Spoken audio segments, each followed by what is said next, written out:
set outside Seahawks Stadium, and Randy Moss with the sunrise on him and the Vikes. Sunday Night Football on ESPN.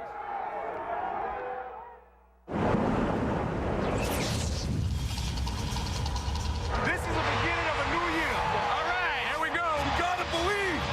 A season of renewed hope is spiraling out of control. Just when the Vikings thought their start couldn't get any worse.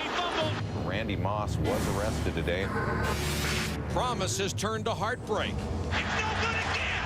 Get the hell out of here. Heartbreak to desperation. Hang in there, big guy. Have a lot to go. Look around, fellas. This is it, huh? It's all we got. We got it, Joe. We got it, Joe. Does the last chance for redemption come tonight?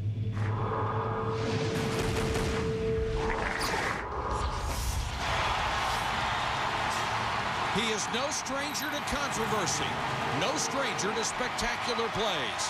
Randy Moss is frustrating, electric, troubled, brilliant, and infuriating. He is all that and more because he might be the most physically gifted player you have ever seen.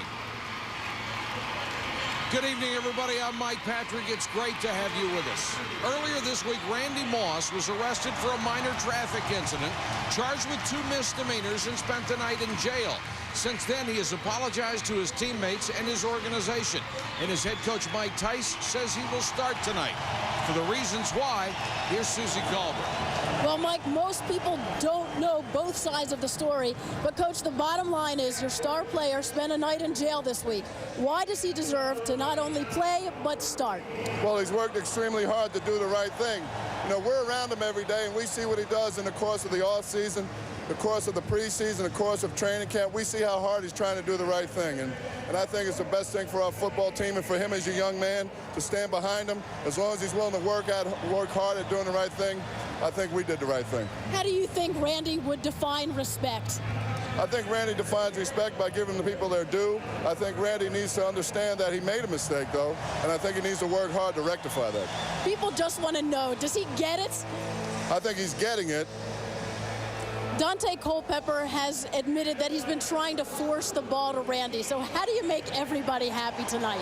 Well, you win a game. When you win a game, people start to get happy. And I think the best thing for our football club right now is to go out, play well, and win a football game. Best of luck, Coach. Thanks. Mike?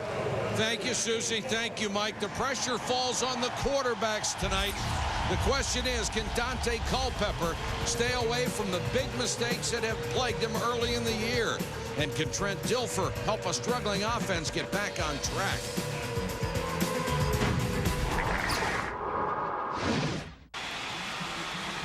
Welcome to the great Northwest, the beautiful city of Seattle, and a spectacular new Seahawks stadium where tonight the Minnesota Vikings will take on the Seattle Seahawks.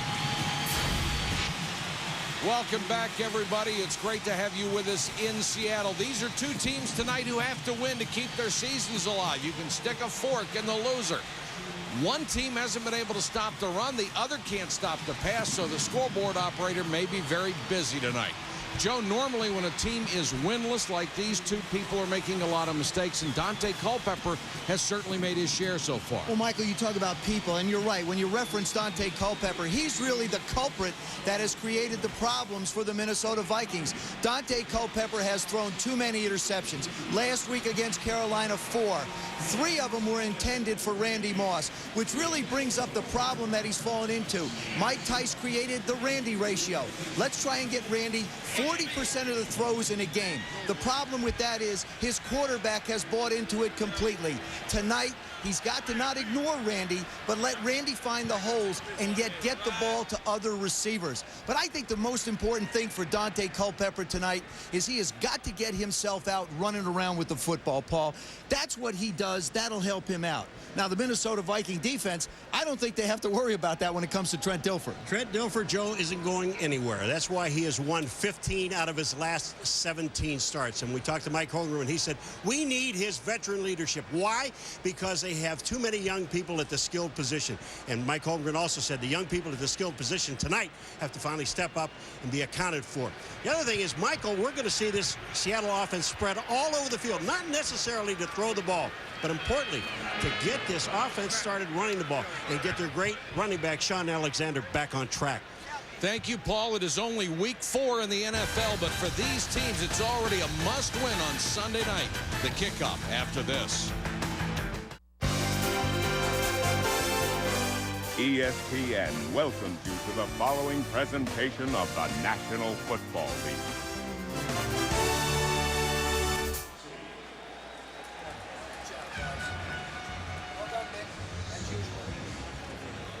All season long on ESPN, we'll be using our Sunday night Skycam. It provides some of the most unique and memorable images ever seen from angles that no other single camera in the world can achieve. We are delighted to have it. What a great place. Isn't this spectacular? I mean, it really is. The view of the city, the field, it's that new turf that's got rubber in it and grass, and the footing should be very good. Rained earlier today, but what a night here in Seattle. We have been treated to 2 spectacular stadiums so far this year. Well, Houston and here. In Seattle, coming to Seattle, my wife was born and raised here, but I've been coming here for years and years and years, and I didn't think the sun really shined here. But it we found out this week. Yeah, we just kept coming here in November. Doug Bryan to kick it away. Maurice Morris is the deep man, and he takes it from the 9-yard line. Morris across the 25 to the 26. You heard Paul reference the offense and what the Seahawks want to do. They want to spread the field a little bit and try and get the running game going. Trent Dilford manages a game very well, but the young wide receivers are going to have to make some plays. They're all in their second year. Sean Alexander in his second year has to be able to step up and be the guy that they can count on to power this offense. And Alexander has only averaged 2.5 yards a carry this year. They start with 3 wide receivers, and Alexander tries the middle for a couple. You know, on the other side of the ball, the Minnesota Vikings, you just saw them stop the run. That's what they say they have to do with their front 7. Stop the run, and then once they stop the run, you're going to see the Minnesota Vikings blitz on defense. They want to come after Trent Dilfer and force him to throw the ball. They're really concerned about that young secondary, only 28th against the pass.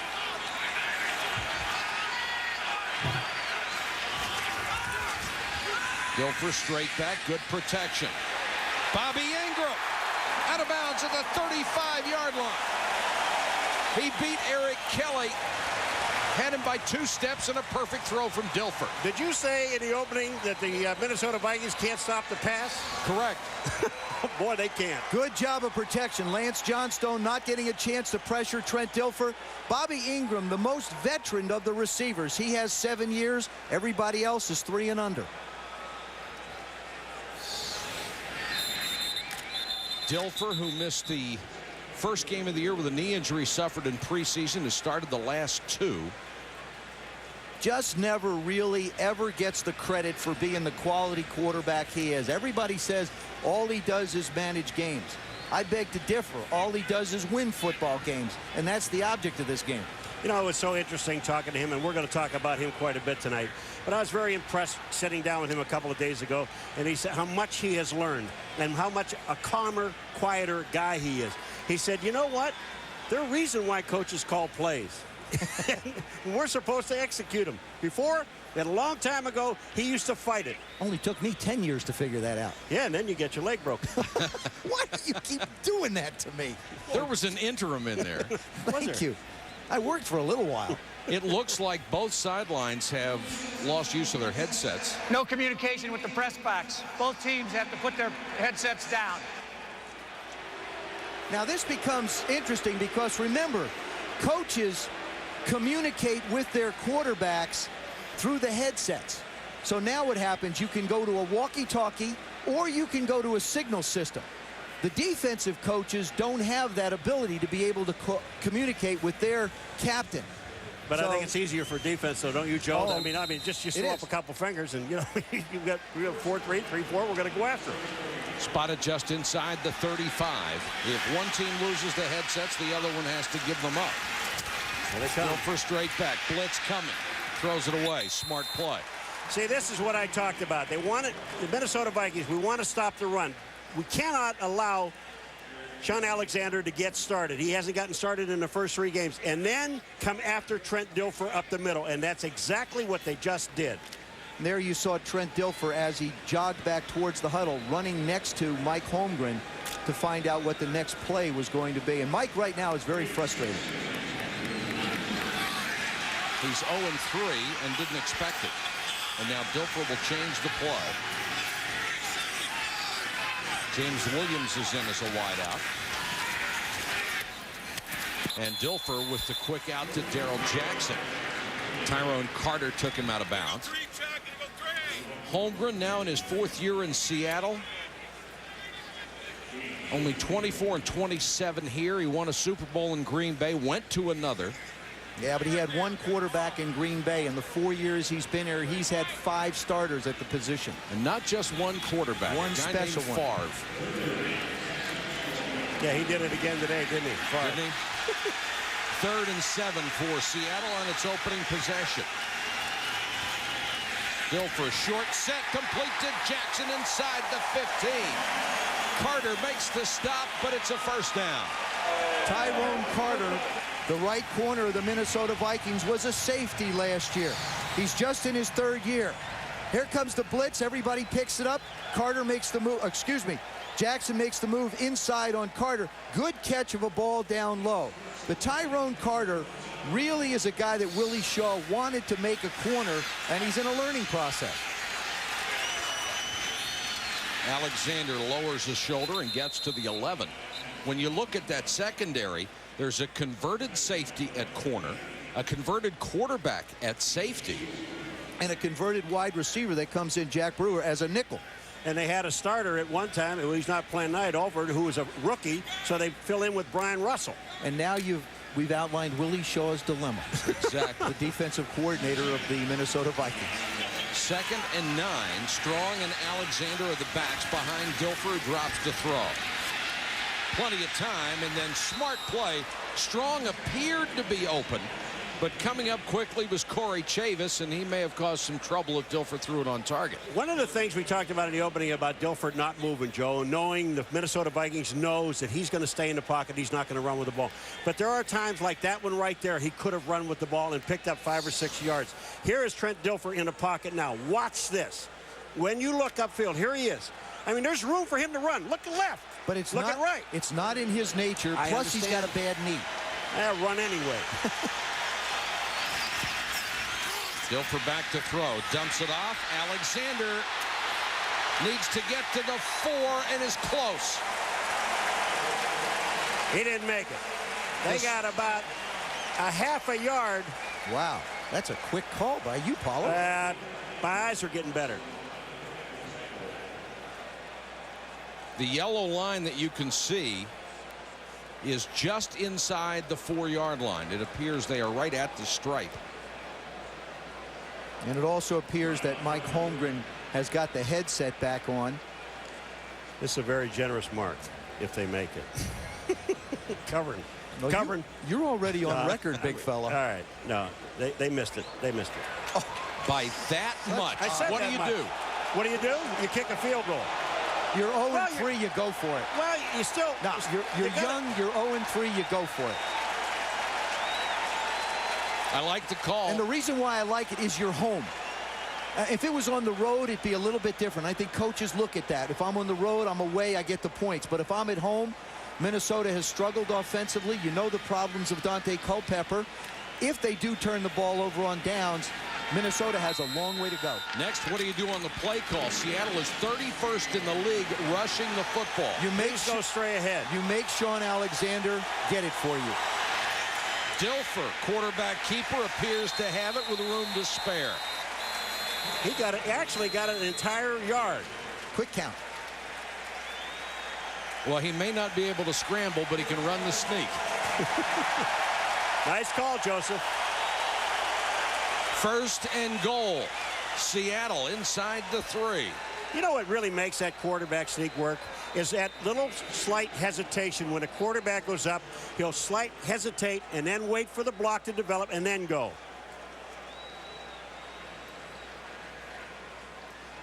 See, evidently Mike's headset might have been working. It looks like the Minnesota Vikings are not. So he has to give it up again. And Mike Tice has to be thinking, what else can go wrong? Well, Mike Tice is going to say when he gets on offense, they're working again. Well, in this case for Seattle, offensively, their tight ends have really been a big part of their offense down around the goal line. Tulu and Jeremy Stevens. Play action, Dilfer. And again, a smart play, throws it away and takes it in the chops from Jim Nelson as he does. Trying to get the ball to Tulu. You know, again, we just see heads-up play. First of all, on the defensive side, Jim Nelson is the outside linebacker. He stays home, and he's blitzing from the outside in, which you're supposed to do. But then Trent Dilfer throwing the thing away. The other thing that I've noticed about the Seattle Seahawks is they do not have a communication between sideline and quarterback with a signal system. Plays have to be run in. Alexander to the goal line. Touchdown. A delayed call. Yards out. Touchdown. But touchdown Seahawks. nonetheless. So Mike Holmgren's gamble on 4th and inches pays off. You know why? They go on a quick count. They never let Minnesota get set. They went up underneath center, one shot, snapped the ball, and they were gone. And the other thing is Sean Alexander is in the air with his elbow on the ground, and you see him line up quick just in case there's a challenge. And 61, Robbie Tobeck, the center, threw a hellacious block to get him in there. Dick Hantak, our referee tonight, as a marker goes down on the point.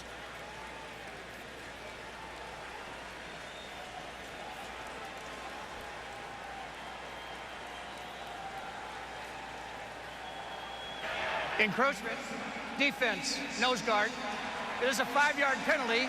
It will be administered on the kickoff. I like that, administered. Assessed, ministered, administered. Ministered's nice. It is a good one. Ryan Lindell is on for the point after. An impressive opening drive by the Seattle Seahawks. And they have a 7-0 lead at home over the Vikings. Randy Moss always seems to respond to trouble with wonderful games. Can he do it tonight? Trent Dilfer 4 out of 7 on the opening drive that went 74 yards and put a touchdown on the board. It took 3:43 off the first quarter clock. And now the Vikings will have a chance to get the ball, and Randy Moss waiting his turn. Lindell to kick to Nick Davis and Doug Chapman. Davis, the rookie. Takes it at the 6. Cut down at the 17-yard line. Tim Terry, the linebacker, makes the big stop on special teams. Still early first quarter, 7-0 Seattle.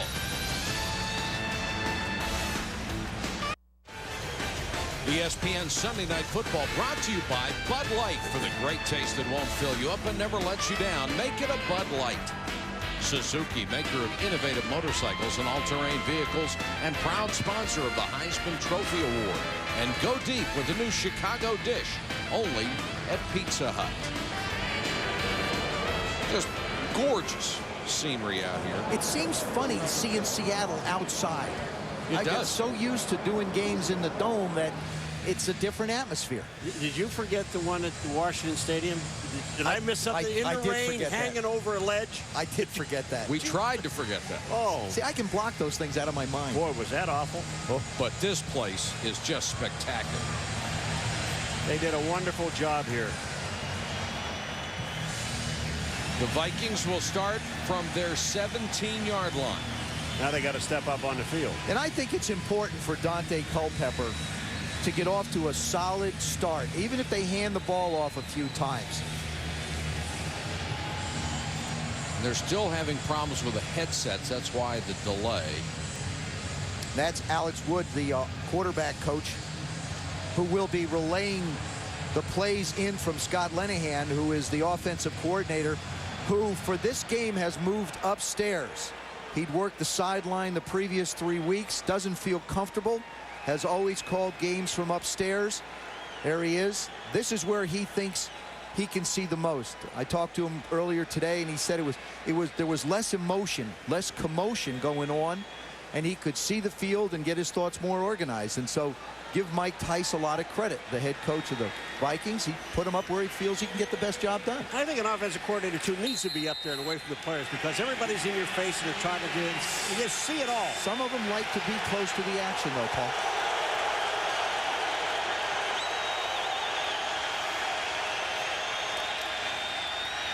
They start with a running play, and Michael Bennett is cut down before he can get going by Rocky Bernard, a rookie who was in there for John Randall. Mike Holmgren very high on him. You saw what the Minnesota Vikings want to try and do in this football game. They believe that they have to come out and run the football.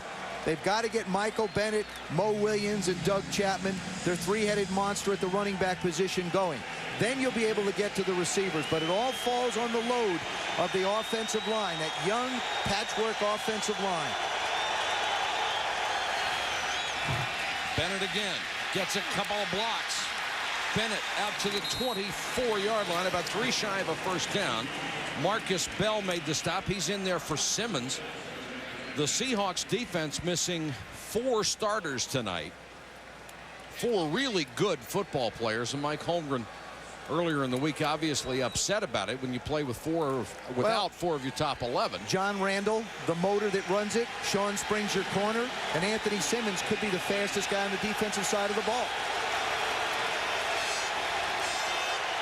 Third, call it 4.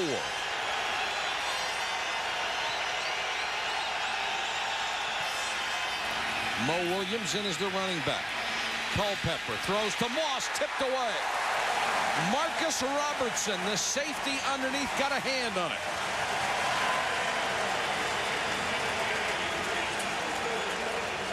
You know, I like the first 2 calls, which are running plays, and then you're going to go to the guy they know they're going to throw to. Well, you have to throw the football, Paul. You can't avoid it. There, Randy puts the move on Lucas, gets him falling down, does a nice job of working to the second level. Marcus Robinson makes an excellent play. Bobby Ingram will return punts tonight from the 18. Trying to get to the sideline, bounces off a couple of guys, and goes down at the 28-yard line. A 9-yard return after a booming 59-yard punt from Kyle Richardson. 7-0 Seattle. They have the ball when we come back. Seattle leading Minnesota 7-0 first quarter. Seattle's offense gained 7 first downs last week against the New York Giants. Their opening drive tonight, they had 4. Alexander. Nice hole up the middle, closed in a hurry out to the 31. Let's check in with Susie. Mike, part of Trent Dilfer's growth process from being a self-confessed terrible leader in Tampa, where he often blamed everyone else, to a Super Bowl quarterback in Baltimore, was learning how to put all the blame on his shoulders. He believes if it makes everyone else around him better, he'll take the heat. Plus, this group is so young, he's not sure if they can handle all the negativity, but he's been there. He says he's been booed out of restaurants. The adversity made him tougher, and Mike, it's reshaped his image. Susie, here's a guy who now will accept the blame for something he didn't even do, just to take the heat off his teammates. Well, I don't know. He's a remarkably different guy. I don't know if that's smart.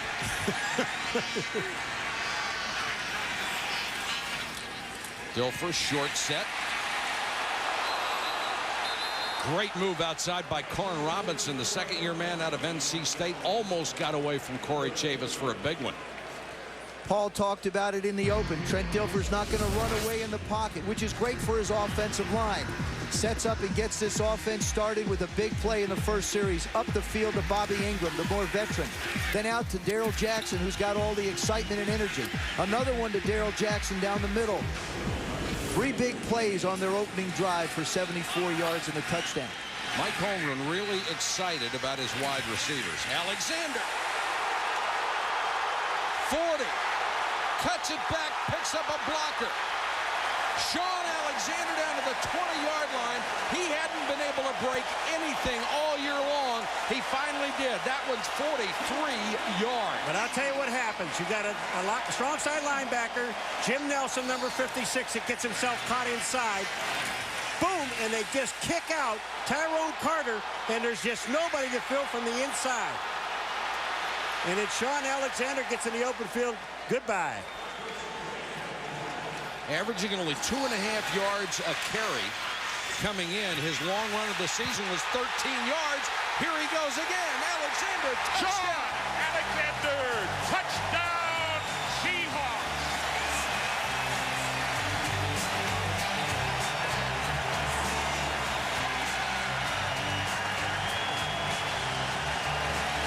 Pretty good start for Sean Alexander. 6 carries, 71 yards, 2 touchdowns. I think he loves Sunday night football. We've seen him run for over 200. That's the kind of running that Mike Holmgren has wanted and expected from Sean Alexander and hasn't seen in the first 3 games. Lindell for the point after. Seattle has struck early and often.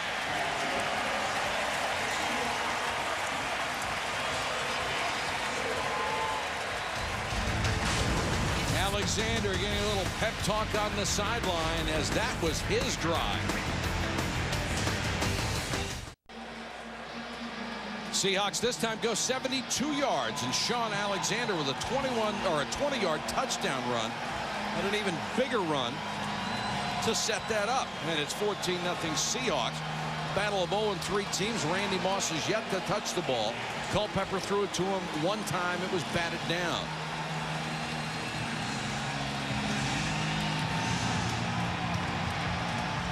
Nick Davis from the 13-yard line on the high short kick. And Davis returns it to the 23 and no more. Monday Night Countdown at 7:30 Eastern on ESPN is the best place to get ready for Monday Night Football. Then on ABC at 9, it is Monday Night Football. Brian Griese and the Broncos travel to Baltimore to take on Ray Lewis and the Ravens. Shannon Sharp gets to go back to a team that he helped take to the Super Bowl and go back home to Denver. So the guy's been great in both places. Michael Bennett is the running back as Culpepper goes to the shotgun on 1st and 10. Pressure coming. This guy can really run. Oh, stays in bounds and takes a shot. Chad Brown just leveled him. I don't care. Dante Culpepper needed that. He needs to get rocked a little bit. He does. I'm telling you. From a quarterback's perspective, if you're a running quarterback, here he tries to deliver the blow, and Chad Brown says, no, you're not. But that's okay. I think this gets his head right in the game. Tell you what, if you need to get hit hard, he just got exactly what he needed. He's 20 pounds heavier than Chad Brown. Not anymore. It's not going to hurt him. He just lost 12 pounds. 2nd and 6, Mo Williams is in. Bennett on the reverse. Room to run. Bennett with great speed. The Big Ten track champion taken out of bounds to the 49 by Reggie Tongue, a gain of 22. Randy Moss gets a tremendous block. I'll tell you what, you talk about, and this is what Mike Tice said, Randy Moss is back this year playing the way he used to play and blocking. Number 84, watch this. He comes down inside, bam! That is an outstanding block. He gets 2 people. It doesn't have to be hard. He does a smart job of getting his head in front on Willie Williams and giving Mo Williams a chance to turn the corner. Culpepper still in the shotgun.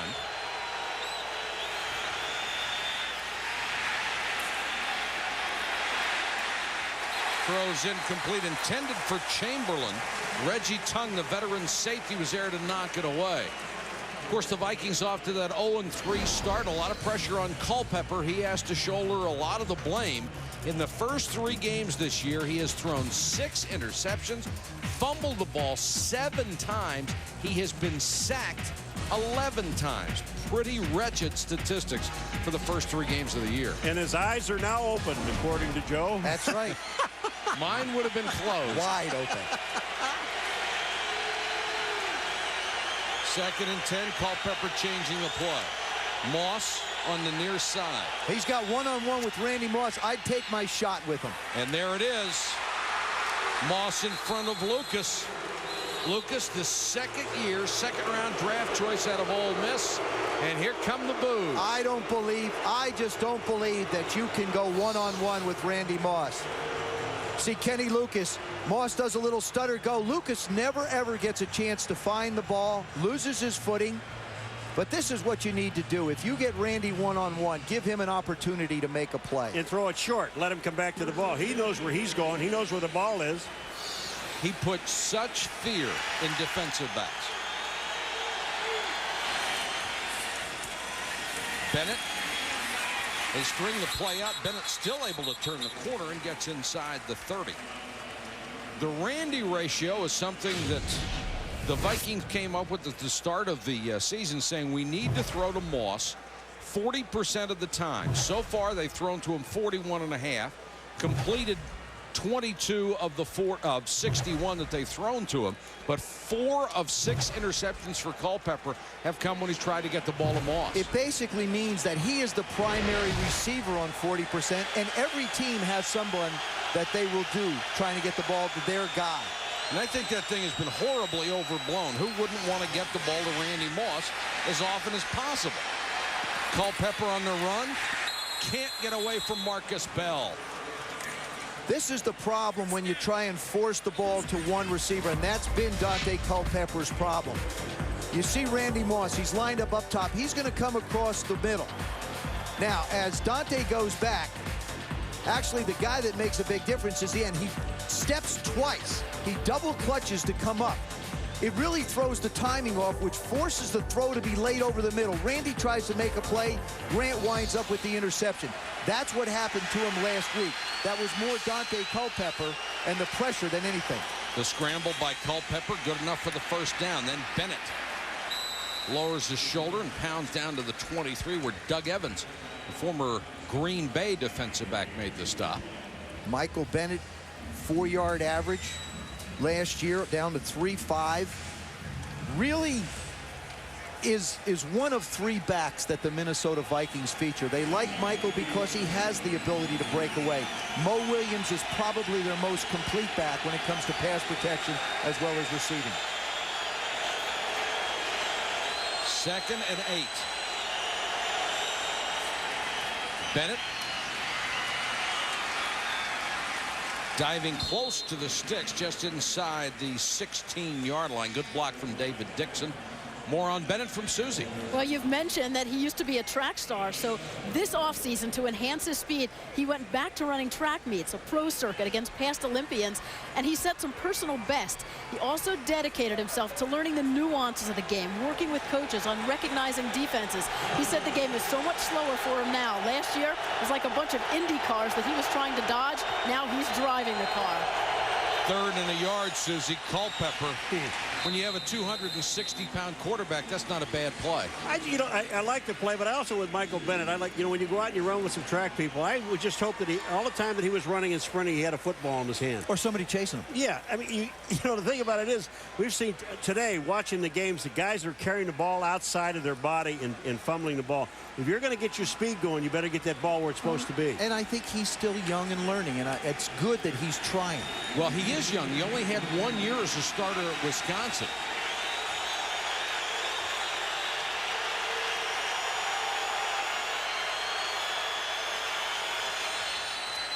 Bennett was the deep man. Instead, they'll give it to Mo Williams. Not much there. Shoved back by Antonio Cochran and company. Scott Linehan, the offensive coordinator of the Minnesota Vikings, made a point when I talked to him today.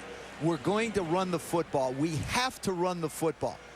That's all there is to it. We can't throw all the weight on Dante's shoulders. And that's what they've been able to do. They've run the ball 8 times on this drive and just thrown it twice. And why not run it? You're running against a team that's like second to last as far as stopping the run in the National Football League, Seattle. Run it.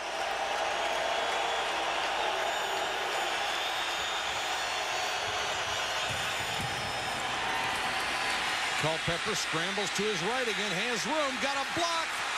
Oh, Culpepper, touchdown. Michael Bennett was downfield and threw a sensational block to allow Culpepper to get into the end zone. Boy, I'll tell you what, Michael Bennett just put the linebacker on his knees. You talk about adjusting from a pass route to a running route. Watch number 23. When he comes out, here comes the block. There it is downfield. He makes the play. This is outstanding. Here he is. Watch. Great Turn. look from Sky Cam. Bam. That sensational camera work there. Gary Anderson re-signed a week ago after Doug Bryan missed a pair of extra points that cost them a game, is on for the extra point, and the league's all-time leading scorer is automatic. Culpepper makes it a one-touchdown game.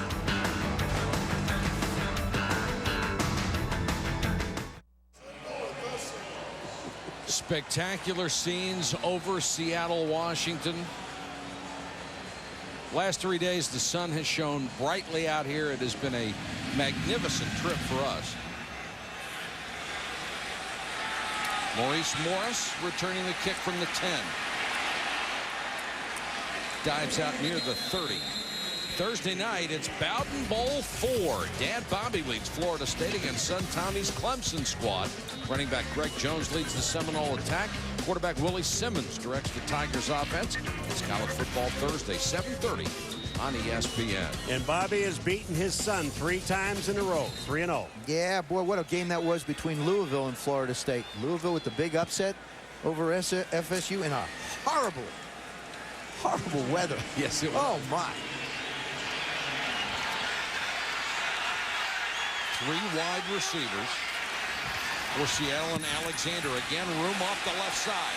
Breaks a tackle, breaks another tackle. Flag is down as he reaches the 50.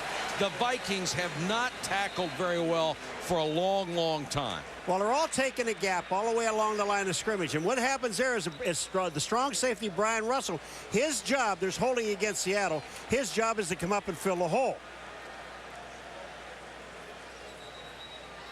Another big run for Alexander, which will be wiped out.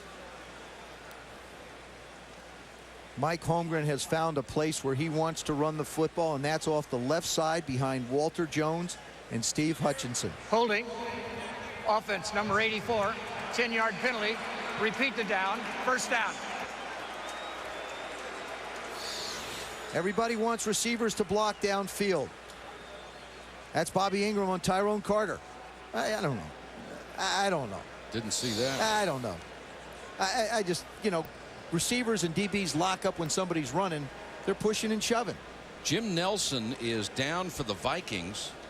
The linebacker, they have already lost Lemansky Hall, and Patrick Chukwura is in his place. Nelson is filling in for Crockett, who is already injured. They are really down the list in linebackers. The one left is Antonio Wilson to come in. You know, we talked to Greg Binkert yesterday about this defense of the Minnesota Vikings. He said everybody's got to get in the gap and be in the gap. And what's happening, they're running on this left-hand side. They're caving the defensive end in, and who is filling up into the hole it becomes the safety, Brian Russell. On that last play, he filled up, missed the tackle in the hole, which he should have had. But everybody's got to be in a hole. Last 3 runs for Alexander have gone for 43, 20, and 10. And now Dilfer to throw, and he's got his tight end, the rookie Jeremy Stevens, who is a huge target at 6'7". Jeremy Stevens, one of the young, really great list of young tight ends that have come in. Miami's got one, of course New York has one, and they expect a lot out of this kid in here in Seattle. It's very hard for a big man to go down and get the ball. That goes to give you an idea just how good a ball skills he has. Coaches said when they got him, there are not many like this guy. And Joe, you're right. It was a great year for tight ends in the draft. And they've got another good tight end, Atula Mealy. Seattle has moved the ball extremely well in the first quarter. Dilfer looks one way, then goes back over the middle. Corn Robinson. And has that kid grown up a lot since last year when he was a rookie? Corn does. He gets himself open because this ball, if you take a look at Trent Dilfer, he's looking left first and then right. Watch Trent Dilfer look to his left. He wants to throw now. That's not there. He looks to his right, not there. And then he sees Corn right in the middle of the field. Number 81, Corn Robinson. He finds him, connects, first down. Warren knows how to get down. Yes, he does. And Dilfer has hit 7 out of 10 so far for 95 yards. And at the end of the first quarter, the Seahawks driving with a 14-7 lead. Welcome back to Seattle, where the Seahawks lead the Vikings 14-7. All week long, the Seahawks have been talking about how they needed to establish the run. They were 31st in the National Football League coming in. A major disappointment to them because they've got some pretty good guys in the offensive line, and Sean Alexander. Sean Alexander, 83 yards rushing in the first quarter. Does that tell you everything? Tells you everything. In Minnesota, they have to figure out a way not only to just stop the pass, which was a problem for them, they have to tackle better when they get the one-on-ones with Sean Alexander. Blitz coming on. Dilfer hangs in there. Robinson can't come back and get it. Tyrone Carter coming on the corner blitz. Dilfer knew he was going to get leveled and still hung in there to try to deliver. Willie Shaw, the defensive coordinator of the Minnesota Vikings, is going to blitz you about 40% of the time. The key is you have to figure out where they're coming from. Here's a case where Tyrone Carter comes all the way from the cornerback position. Trent Dilfer just happened to be turning, lucky enough to face him, and then got the ball off. 2nd and 10 for Seattle. Alexander, another gaping hole in that Minnesota defense, and a first down at the 36. Tell you one thing the Minnesota Vikings ought to do when they go back home next week is learn how to tackle, because they haven't really tackled anybody. Sean Alexander running through Kenny Mixon's arms. And Paul, it isn't that the young defensive backs are the ones that are missing him. The defensive linemen up front are having an opportunity to make a play on Alexander, but he's got the size and the power to break the tackles. We're only a minute into the second quarter. He already has 94 yards rushing. Catches this pass underneath and taken down by Patrick Chukwura. Let's go down to Susie. Well, how much did Mike Holmgren stress to us? They needed to get Alexander going early. And he said that after his struggles to run in the first 3 games, he spent the early part of the week pouring through film. And he saw that it was all about rhythm. When he gets the carries, he knows he can keep on racking it up. They start hammering that defense, beating them up. It gets better and better. Just watch what he can do in the 3rd and 4th quarter. Absolutely. 2nd and 6. Draw play inside the 30-yard line, and that's Morris, the rookie out of Oregon. The one thing about Sean Alexander, when you talk to him, he smiles. First of all, he loves to play on Sunday night because he always has a big game. But the thing about him is, you know, he asks us, we are in this kind of in a slump. He said, well, not really. He's looking. He said, it won't take, won't be long before I get things back on track. And I figure I'll get it this Sunday, and which he has already started to do. He's an outstanding young man. He carved up the Raiders in one of our games last year for 266. Dilfer, short set, throws a bullet. Robinson down to the 22.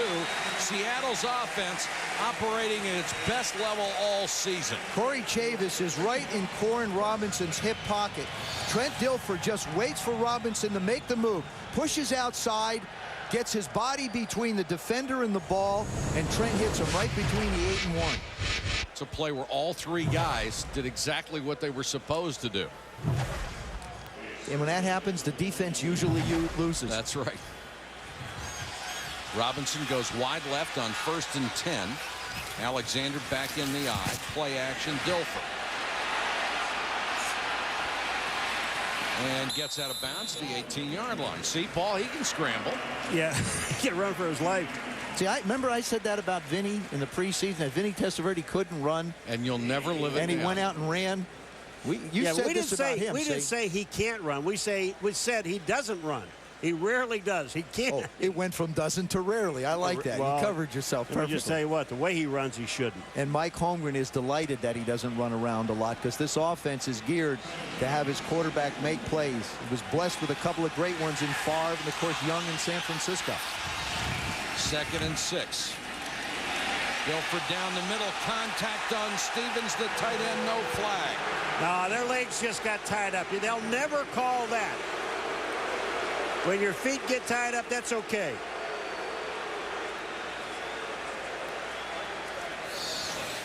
Tyrone Carter, number 22, is down there. Look at what. Now, what happens? They just trip over each other. Don't boo. I think you missed the left arm that was wrapped around his waist. You've got 5'8" going up against 6'8". The 5'8" guy should be allowed to hold, don't you think? Yep. 3rd and 6 for Seattle. Great protection for Dilfer. Tipped up in the air, almost picked by Greg Biekert. Only bad pass he's thrown. Tried to force this one in. Yeah, he did. He tried to force this game into 2 defenders are there. I mean, he picked out his target. Look at Dilfer. He has picked out his target from the time he left the line of scrimmage until he throws the ball. Bad choice. He waited so long and got so locked up that the center fielder was able to slide over and make a play on it. I believe that was Brian Russell. Lindell will come in to try to hit from 33 yards, make it 36.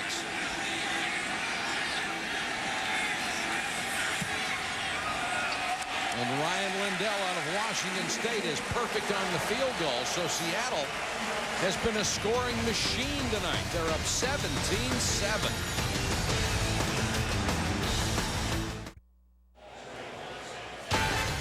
ESPN Sunday Night Football is brought to you by Southwest Airlines, proud sponsor of the NFL, an official airline of Super Bowl 37. Valvoline's Max Life, the first motor oil for higher mileage engines. Visa, it's everywhere NFL fans want to be. And Sega Sports. Aerial coverage tonight courtesy of Southwest Airlines over the beautiful Northwest. That's right outside my room. I could see that for the last 4 days. Sun going down, beautiful. Absolutely beautiful. Of course, I was sleeping down by the pier most of the time. Just going to say, you could have seen it, I think you tried to say, didn't you? Yes. When the sun shines out here, is there anything better? This is beautiful. Yeah, you don't have to wear a coat. Well, the Vikings responded on the last scoring drive that Seattle put together. See if they can mount another one. Nick Davis is deep along with Doug Chapman, his blocker. Davis this time from the 3, a better kick. Got a huge block and takes it out over the 30. Number 93, Darius Holland, who is a huge defensive tackle, just wiped somebody out. Here is our ETV poll question of the night. Should the Vikings have benched Randy Moss for what happened earlier in the week? Yes or no? You can vote right now. Log on to ESPN.com or NFL.com and click on the ETV logo. This will be interesting. Moss with 1 catch. Bennett, the running back, a 17-7 game. Culpepper short set. Gets it out to Derek Alexander, and Doug Evans is right there. Mike, you mentioned the fact that Randy Moss has 1 catch, but it's the other ways he's contributing. This is the area that he's worked on. There's a big block that springs Mo Williams. Here he is up against Ken Lucas, making a play, a key first down. And then again, out throwing his body around. He understands that what he said has drawn a lot of attention, and he is working very hard to be the complete receiver.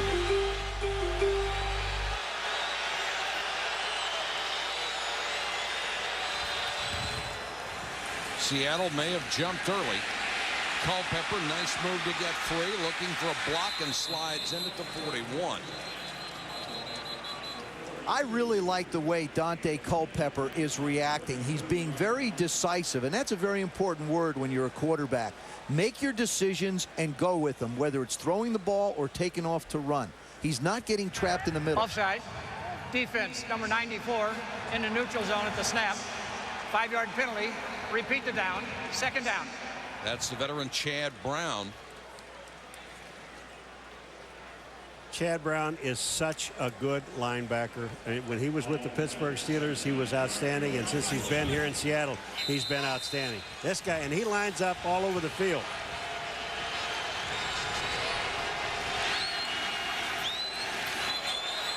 Another flag is down. They'll whistle this play dead, and I think they're going to lose the 5 yards they just got.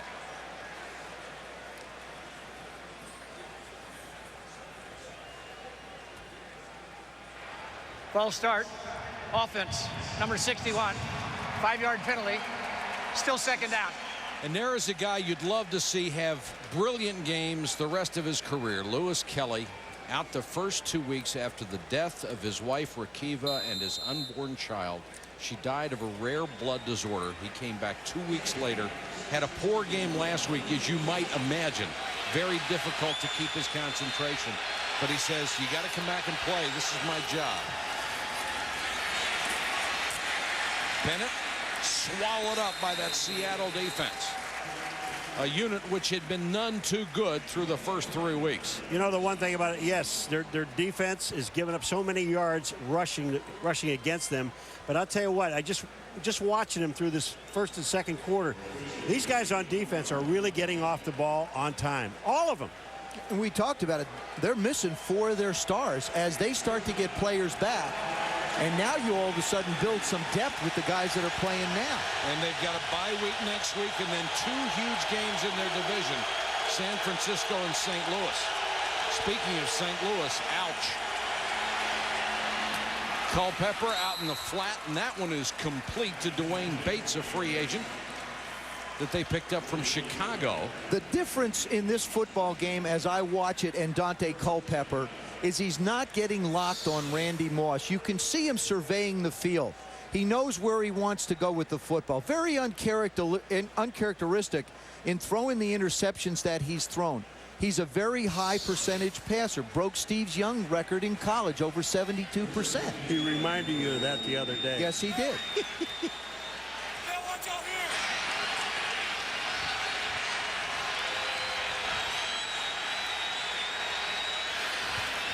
Culpepper straight back. Now he takes off. It's a 260-pound quarterback, and he gets it out to the 47-yard line. Ken Lucas with the tackle. Dante Culpepper is in his 4th year, but you take a look at the players that he's lost. In the last 3 seasons, his offensive line, you got wide receivers tight end Jeff Christie, Randall McDaniel. Of course, Robert Smith is gone. Todd Stussey's traveled on. Corey Stringer passed away. Brad Badger, another offensive lineman. And Chris Carter in 2001. As he has grown in this business, he's lost people around him. Now he has to find a way to be the leader of this ball club. Fake the end around to Moss, give it up the middle to Bennett. You know, one thing about that, Mike Tice deserves a lot of credit as the offensive line coach for keeping that group together in the face of losing all those guys. And virtually everybody he lost was a Pro Bowler, and he still found a way to put 5 guys together. When you take a look at Dante Culpepper, I mean, this guy hasn't been around that long, but he sat down in that meeting with us and said, hey, I'm the leader of this football team. I'm supposed to be. I'm the quarterback. And he was from day one. He was. That's what he said. I mean, he told it. I think that what he's doing tonight shows a lot of maturity. Mo Williams in on 3rd and 1. And they throw for Moss. Great awareness of where he was and what he needed. Moss dives for the first down. You know, we're not seeing a different Randy Moss, but we are seeing a different Dante Culpepper. That's what I'm saying. Randy Moss is going to play his game and do with the things that he does in his game. Culpepper has, I think that the best thing that's happened to him is he found out that there are other people on this football team besides Randy Moss. And the other thing is he's running with the football. But somewhere in the course of the night, they have to take a shot down the field with Randy. They will. Oh, they will. Both of you. Yes. Chapman is the running back. And he'll get a carry. Chapman, big hole up the middle. Fighting for extra yardage. Referees go flying as well as players. And Chapman very close to another first down. Tim Terry made the tackle. I tell you, this, when Joe was talking about it earlier, that they have 3 running backs. They do. Bennett, Williams, and now Doug Chapman. Take a look at this. Here goes Chapman. Nice step back to the inside, reads the hole, and then the power afterwards. Chapman's averaging 7.5 yards, a little over 7.5 yards a carry. Seattle uses a timeout with 6:54 to go in the half. 17-7 Seahawks. Seahawks on top of the Vikings 17-7, second quarter, 6:54 to go. It takes a lot of class for a man like Red McCombs to come up here and join us. He hasn't talked to anybody about the situation that's gone on this week with everything that has gone on. Thank you so much for doing this. Well, we're delighted. We're great to we're just great believers in the NFL, and we're delighted that you guys are doing this game tonight, and I'm happy to be here. Red's going to be with us for a few minutes. Vikings on a drive from the 35-yard line. First down, Culpepper to throw. Takes off again. And cut down for a loss of about 4. What is your take on the Randy Moss situation? I think everybody in the country knows he was arrested on a minor traffic incident earlier this week, spent the night in jail. How do you feel about the whole thing right now, having a chance to look at it? Well, it's certainly an issue, and it creates some problems. It creates some obstacles, and obviously we have to take a look at it. The NFL is such a great program for all of our country, but we work with Randy every day, and we know that Randy's a good guy, so that fit into making decisions. Red go to the ground, and a swarming Viking defense going to create, or a Seahawks defense going to create another loss. Red, do you feel like you committed an awful lot of money to Randy? Are you getting the return on your dollar from your star player? Well, Randy didn't have his best year last year. There's no question about that. He still had a good year. We think Randy has a long career ahead of him, Joe. So obviously that's what star players get in this league. We didn't set that up. That's what happens. 3rd and 13. Culpepper goes to the shotgun. 4-man rush. Good protection. Now it breaks down, and Culpepper throws on the run, complete, and a broken tackle by Mo Williams for the first down. Great job by Culpepper, and then Mo Williams got the extra yardage to keep the sticks moving. This is all Culpepper. This is the guy that we came to see. Dante Culpepper on this play here. Watch this. Here comes Chad Brown, and he can't get to him. Dante just stiff arms him. And watch this throw to the outside. When you get to the outside and then pick up the first down, it's all Dante. It's also an excellent job by the offensive line, giving enough time for the receivers to find a place. And how about Mo Moore? Culpepper, 5 out of 7. Also rushed 5 times, 27 yards. Culpepper looks for the end zone and overthrown, intended for Derek Alexander. Let me ask you a question. When they were talking about that we did a survey, should you have benched Randy Moss? And obviously the question came up, and it had to come to you also as the owner. Well, there's no question. It came to me. I've been in contact with Mike Tice every hour virtually, and I think that Mike has handled this from his end there very well. And it didn't appear to us that this was in the best interest of anybody. We did hear from fans. We heard from people who wanted to bench him, wanted us to release him, all sorts of things. I imagine you heard for some other teams that wanted you to release him so they could get him. Well, you know, I've thought about it a lot. Would we make the same decision if this were a third stringer, let's say? Well, we probably wouldn't, quite honestly. But we know that Randy is a good guy. We know that he works hard every day. We have a team of 53 players, and those players want Randy on this team. So there are a lot of considerations here. I just think it's superb the way that this entire team has rallied around him. 3rd and 5 for the Vikings.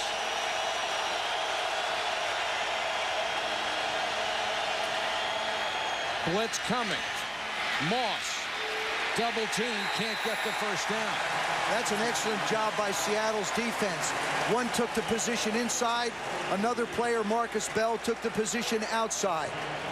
This is a good job of a defensive back and linebacker working together. Here comes the blitz off the corner. Lucas comes outside, Bell comes inside. They really don't give Randy any place to go to get the first down.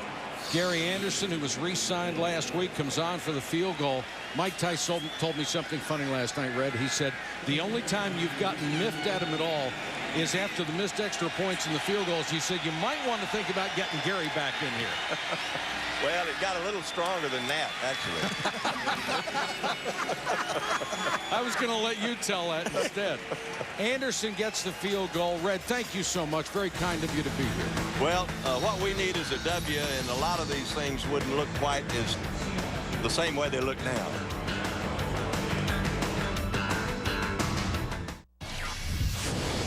Coming up on SportsCenter, analysis and playoff predictions from our Major League Baseball experts. Did Randy Moss distract the Vikings? And Chris Berman counts down his top 10 plays of the week. SportsCenter after the Vikings and Seahawks on ESPN. The Vikings have come back to make it a 17-10 game. Seahawks over Minnesota.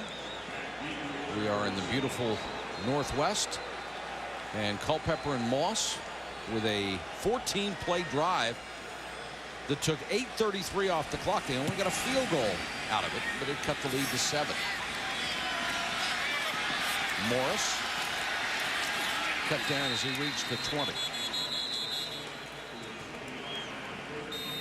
Rodgers and Williams on the tackle. It's a 7-point lead in Seattle.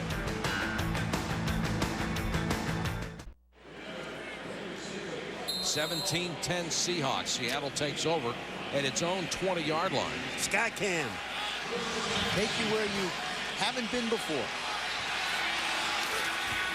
Blitz coming. Dilfer screen to Alexander. Oh, the perfect call.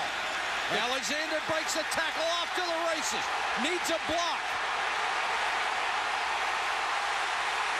Goodbye, Sean Alexander. Touchdown.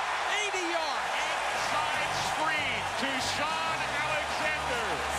80 yards from Trent Dilfer. And the Seahawks touchdown. The perfect call against the blitz.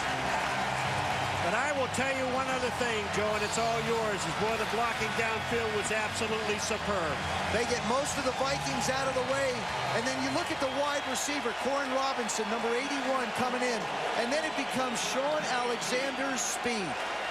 This is what they wanted when they drafted him last year. Somebody who can break the big plays. Lindell for the point after. Sean Alexander already has 186 yards in total offense. We're only in the second quarter. I'll tell you, Jeremy Stevens, a tight end, got a sensational block. And just take a look at Sean Alexander. Once, actually, he cleared the 50. There was really nobody that he had to worry about because he still had a whole gang of blockers in front of him. That's what I was talking about. You know, you can run a play, and you can be on the other side of the field and just say, well, it's going the other way, and I don't really need to do things. Yeah, you do.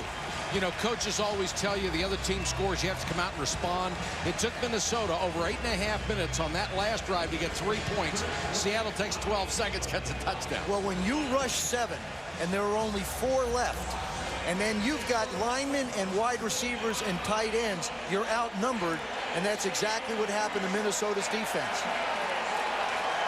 And they are on their feet in Seattle. Dilfer, an 80-yard touchdown pass on the screen. Those are the kind of stats you like as a quarterback. Touchdown pass, 80 yards. You only threw it 4, but that's okay.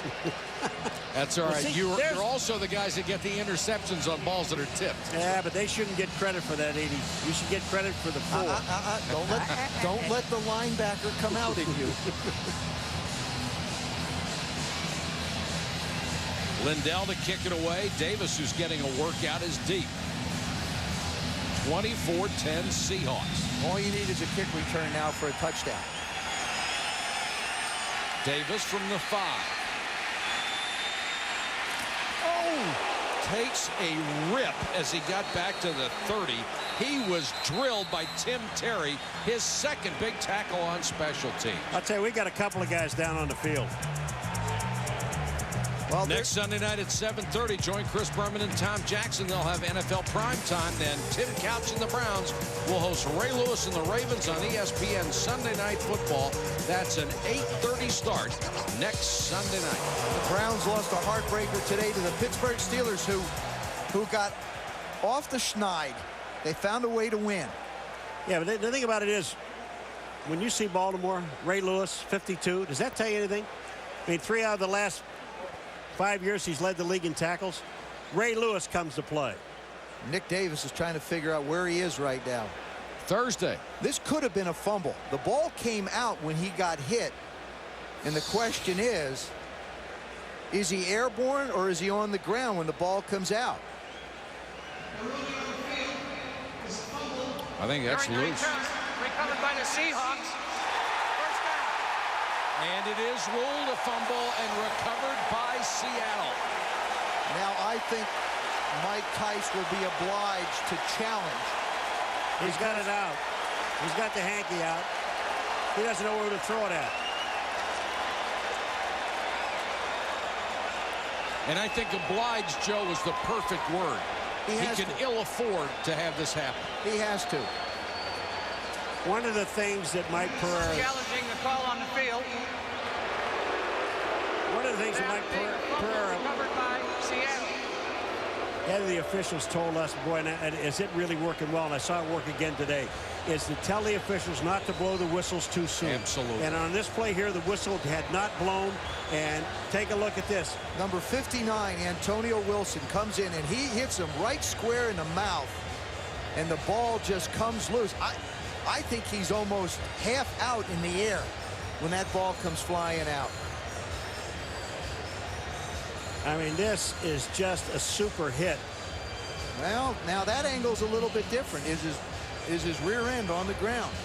I think that first replay really shows you. You can join in this replay challenge and vote. Log on to ESPN.com or NFL.com. Click on the ETV logo. I'm sorry, that was Tim Terry that put the hit on. Yes, it was. And your point about the whistles is well taken. How many times in the past have we criticized the officials for quick whistles when they shouldn't have blown it because the play wasn't really dead yet?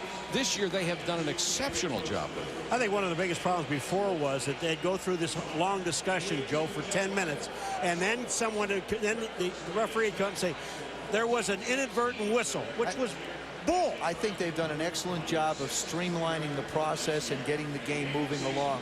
But what a hit Tim Terry put on him. Let it stand 78%, 22 to overturn. Obviously, those votes coming from Minnesota. Just a little update on Sean Alexander. The longest reception he had up to this date was 28 yards. He's just set a new standard. I don't imagine the longest run. Well, we saw the longest run that he had against Oakland when we did the game last year. If Sean Alexander could play an entire season on Sunday night, he'd break every record in the books. Emmett would have to be concerned. That's right now. Here we go. After reviewing the play, the returning player lost possession of the ball prior to hitting the ground. It is a fumble recovered by Seattle. First down. Minnesota is charged their first timeout. He lost the ball when he was airborne. And timeouts right now are the least of Mike Tice's troubles. Right. And I really feel like this is the perfect opportunity to be able to come out, run a little play action, because that's what Seattle does, and try and get a big score right away. You got it with the screen the last time you had the ball. Now you take a shot again. We have not heard the name Darrell Jackson tonight, and he is their leading receiver. 20 catches coming in. First drive, he made a couple of plays. He's in the slot inside of Bobby Ingram on the right side. Alexander instead, no place to go this time. Just slides inside the 30. This is a critical series for Chris Hovan and this Minnesota defense. They have got to shut this offense down. If the field goal is tried from this distance, it'll be a 47-yard. So that the percentages are in your favor a little bit, but they're really going to have to play hard, Biekert and that whole group, not to let this game get out of hand. Biekert was a wonderful pickup for this defense. The veteran middle linebacker cut very late by Oakland. Dilfer. Jackson to the 3. Ronnie Bradford saved the touchdown, at least temporarily. Boy, Dilfer's thrown some beautiful balls tonight.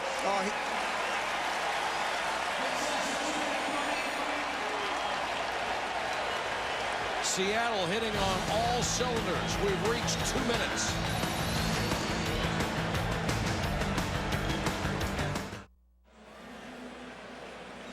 The Seahawks have already racked up 315 yards in total offense and have a 24-10 lead, and they have a 1st and goal at the Minnesota 3.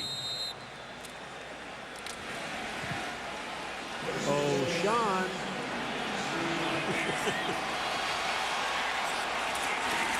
Sean indeed walks in. Touchdown. Alexander from 3 yards out. Touchdown. Spread him out. Running up the middle. A career-high 4 touchdowns for Sean Alexander. The smile on the face of Robbie Tobeck says it all. You know, it was almost like there wasn't anyone there. Watch this. There isn't. Look at, oh, I'll tell you what. Max Strong got a sensational block, number 38, the fullback. Right in the hole. This Seattle football team has some very talented players on it. And they are not done yet. They have lost their first 3. This would make them 1-3. They get a bye week, and they've got a chance to come back. 14 points for Seattle in the last 56 seconds. They're up 31-10. We saw the touchdown, but the play that gave him the opportunity, you have to know where Darrell Jackson is lined up to see that it's a problem. That's Darrell Jackson in the backfield. He's coming out and running right down the middle of this formation. Normally, you won't see a wide receiver lined up in the backfield. So he gets behind the linebackers quicker than a back would, makes an excellent catch on a very well-thrown ball. Seattle will now have to defend sort of a remarkable streak. 21 straight games they have gone, as you see the numbers on Alexander, without giving up a single point in the 2-minute drill. Nothing. You know that you're talking about a Seattle team that was averaging 12 points a game. 12 points a game. That'll get your old average up. But also, as far as Minnesota goes, last week against the Carolina Panthers, the most effective drive they had on offense was a no-huddle offense, and it's something that I think Dante Culpepper can run very well. And it's something they may have to go to very early in this game. They're already down by 21. Dwayne Bates is now back to return. No. Delayed and takes it out of the end zone anyway. Pays for it. Fumble. Seattle looks to have it. Bates was ripped by Tim Terry again. If he's not the special teams player of the week, there should be an investigation. He is just killing people. You know, the one thing about on special teams, when you go down the field, it is reckless abandon. But what you have to do is get yourself under control. And when you look at Terry get himself under control, look at this. Wham! He goes right at the ball. I mean, you talk about sacrificing your body. Oh, and he's coming like a missile. Watch the right part of your screen. That's the first mistake. The second is you don't see the train coming. Oh, he comes around the corner. My, oh, my. And Mike Tice sees it dissolving in front of him. Alexander, touchdown! Holy cow!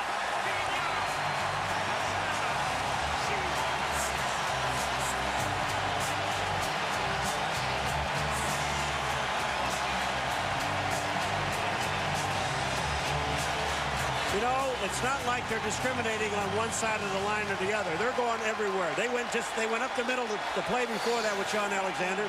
Now they just went to Walter Jones and Hutchinson's side on the left-hand side. There isn't any support. There's no support whatsoever from the secondary. Walter Jones, the left tackle's only been back 2 weeks. He was a holdout. 21 points in the last minute and 5 seconds. At this rate, they'll hit 600.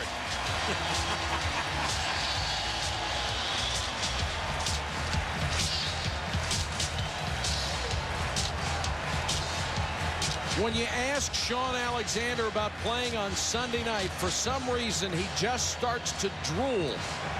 He has such exceptional games when we're here. Well, he's going to try to get traded to Cleveland for next week so he can play Sunday night in Cleveland. I mean, it's true. He was, folks, I'm going to tell you something. When we talked to him on Friday, he just smiled about playing on Sunday night. I mean, it isn't like that's the only night or only day of the week that he plays. But the guy has had some great games on Sunday Night Football. Seattle has had the ball 6 times tonight. They have 5 touchdowns and a field goal. I'm sure Mike Holmgren is going to talk to him about that field goal. And you saw Greg Biekert trying to fire up a defense that's got to be shell-shocked at this point. They are all shaking their head trying to figure out what the answers are. The answers are there's no secondary support to even get a hand on Sean Alexander.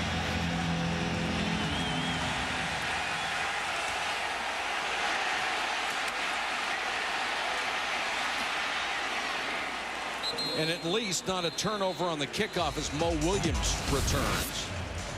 Sean Alexander tonight. This is the first touchdown as he just powers his way into the end zone. Then a great break up the middle. Look at the lack of tacklers till he gets to the goal line. Here's the 80-yard screen pass from Dilfer. Couple of great blocks at the line of scrimmage and downfield. This was just a minute ago, and this was just 10 seconds ago. They look like replays, but they're not. They're all different plays. 38-10. And the defense doing its part. Here are the numbers on Alexander. 111 rushing, 92 receiving, 5 touchdowns. We're in the second quarter. All he is, you know, he just likes to set records where people can see it. Culpepper under pressure. This one's picked off by Reggie Tongue. If he stayed in bounds, it's a touchdown. Pass intercepted. And there's a flag down at the end of the play. A 46-yard interception return.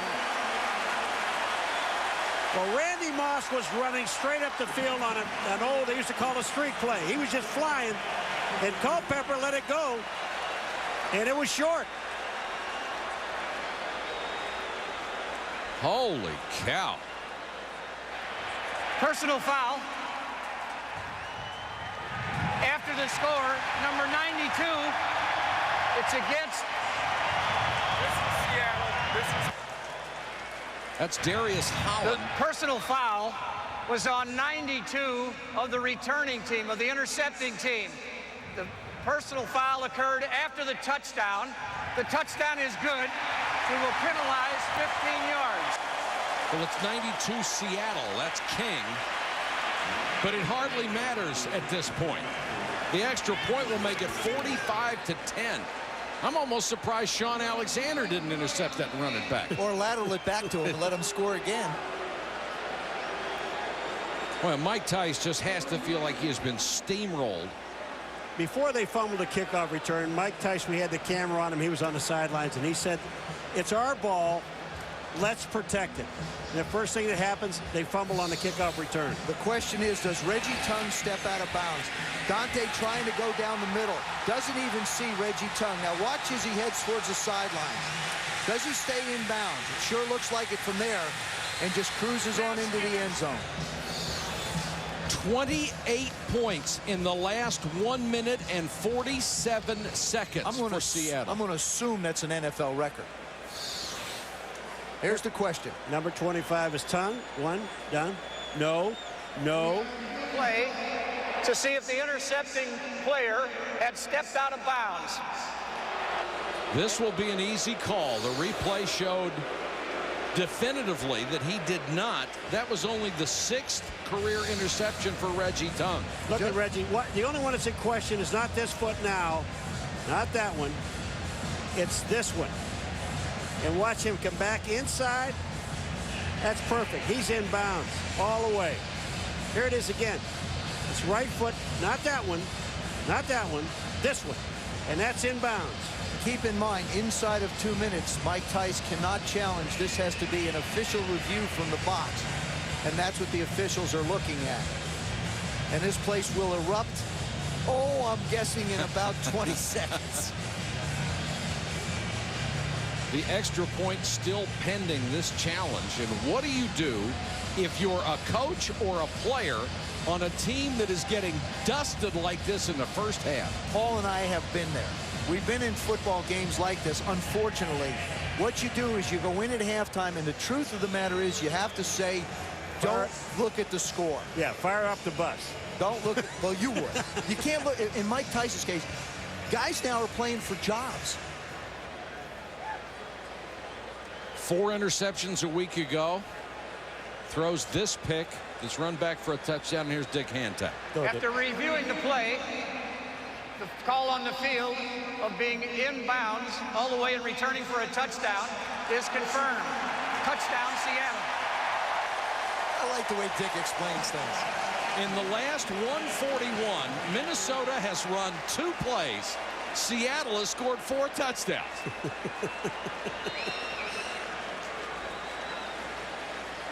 unbelievable. This is not the week that Mike Tice would ever like to see again.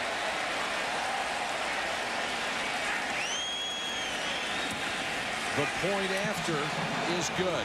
And you had the feeling either Minnesota was going to come out here and really respond and Randy Moss was going to have a huge game, or they were going to get blown away. They did up until the screenplay. I thought they did a good job. Seattle went down, got the field goal. They came back, got the field goal. It was a 7-point game.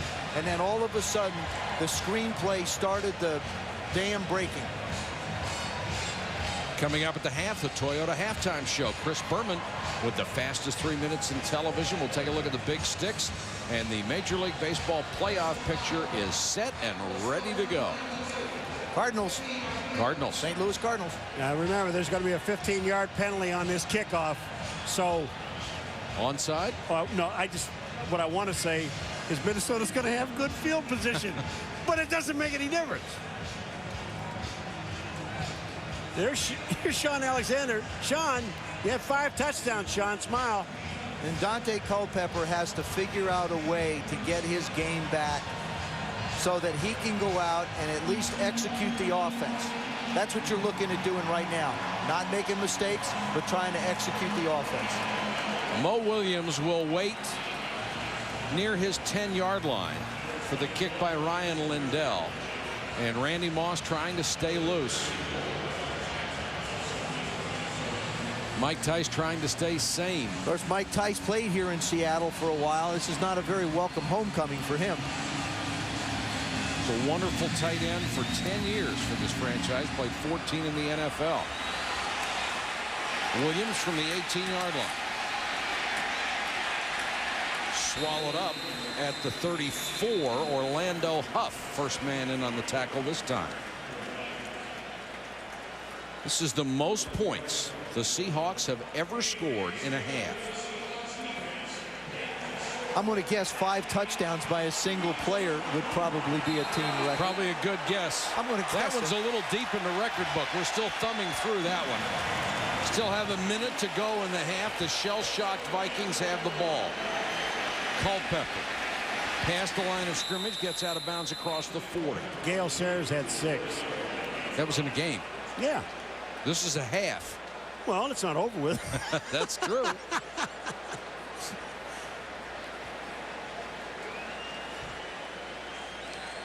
I think the term "there's a buzz" in the stadium applies. Just unbelievable. It's a good thing for the Vikings this is not in Minneapolis.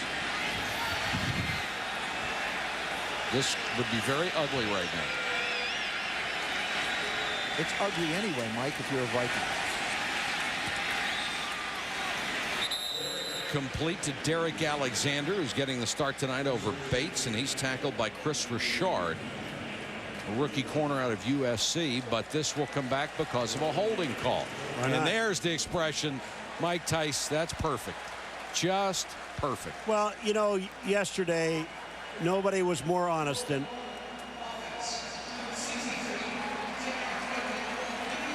Paul. You're absolutely right. There was no one more honest yesterday than Mike Tyson. He sat there and he went down almost player for player in trying to tell us, you know, I'm playing with a lot of backup people. I'm playing with a lot of injured people. And he's playing with a lot of young guys on defense. Young guy, and he said it's not an excuse, it's just a fact. Well, that's one of the reasons Dennis Green isn't here after a 5-11 record last year. And the reason Mike Tice got the job. And he is a guy who has proven as an assistant coach that he knows what he's doing. Moss, lateral, hook and ladder. Mo Williams, nice play down to the 35. Well executed. You don't get a chance to see the execution very often. Normally, that play is run where a receiver will hook inside the numbers and a back will come out of the backfield or across the formation and make the play. Watch this. Good protection up front. Seattle dropping way back. They have a little bit of a cushion. Randy Moss, the presence of mind to come inside, try and throw a block, and then pitch it out to Mo Williams. And then he gets out of bounds.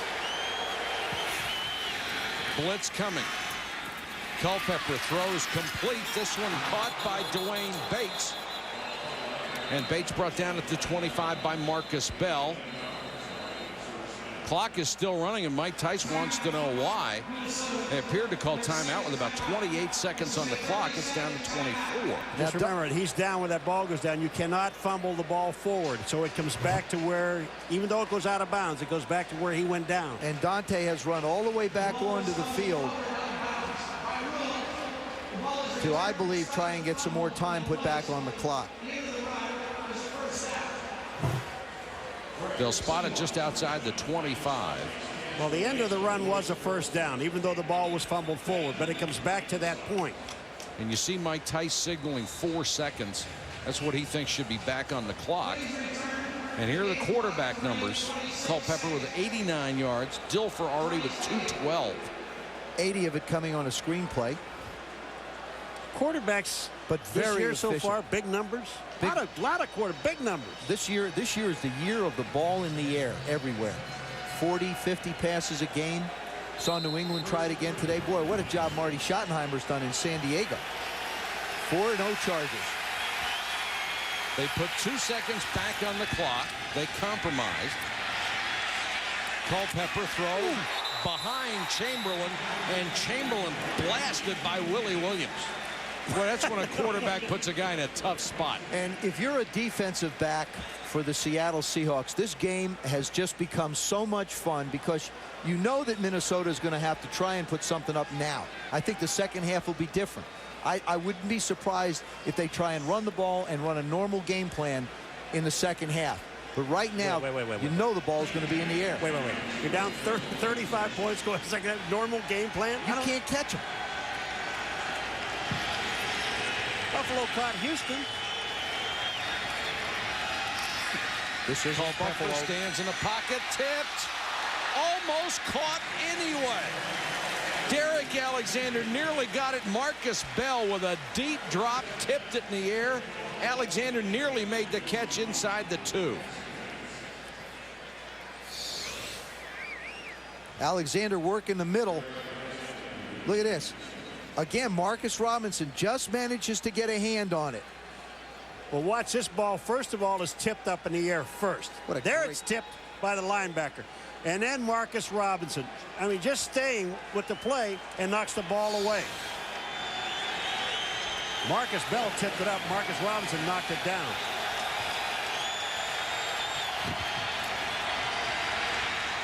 Culpepper with excellent protection goes for the end zone. Moss jump ball incomplete. Again, Lucas was right there, and Moss couldn't haul it in. Boy, don't kick a field goal here. I think it's the right decision. I really do. I mean, this game has reached a point where it's out of hand, and I think you make decisions to get any kind of points, anything positive on the board. Gary Anderson, the leading scorer of all time, will come in and try from 44 yards. He's already hit from 35. Squibb may have been tipped at the line. Did I say don't kick a field goal? He didn't.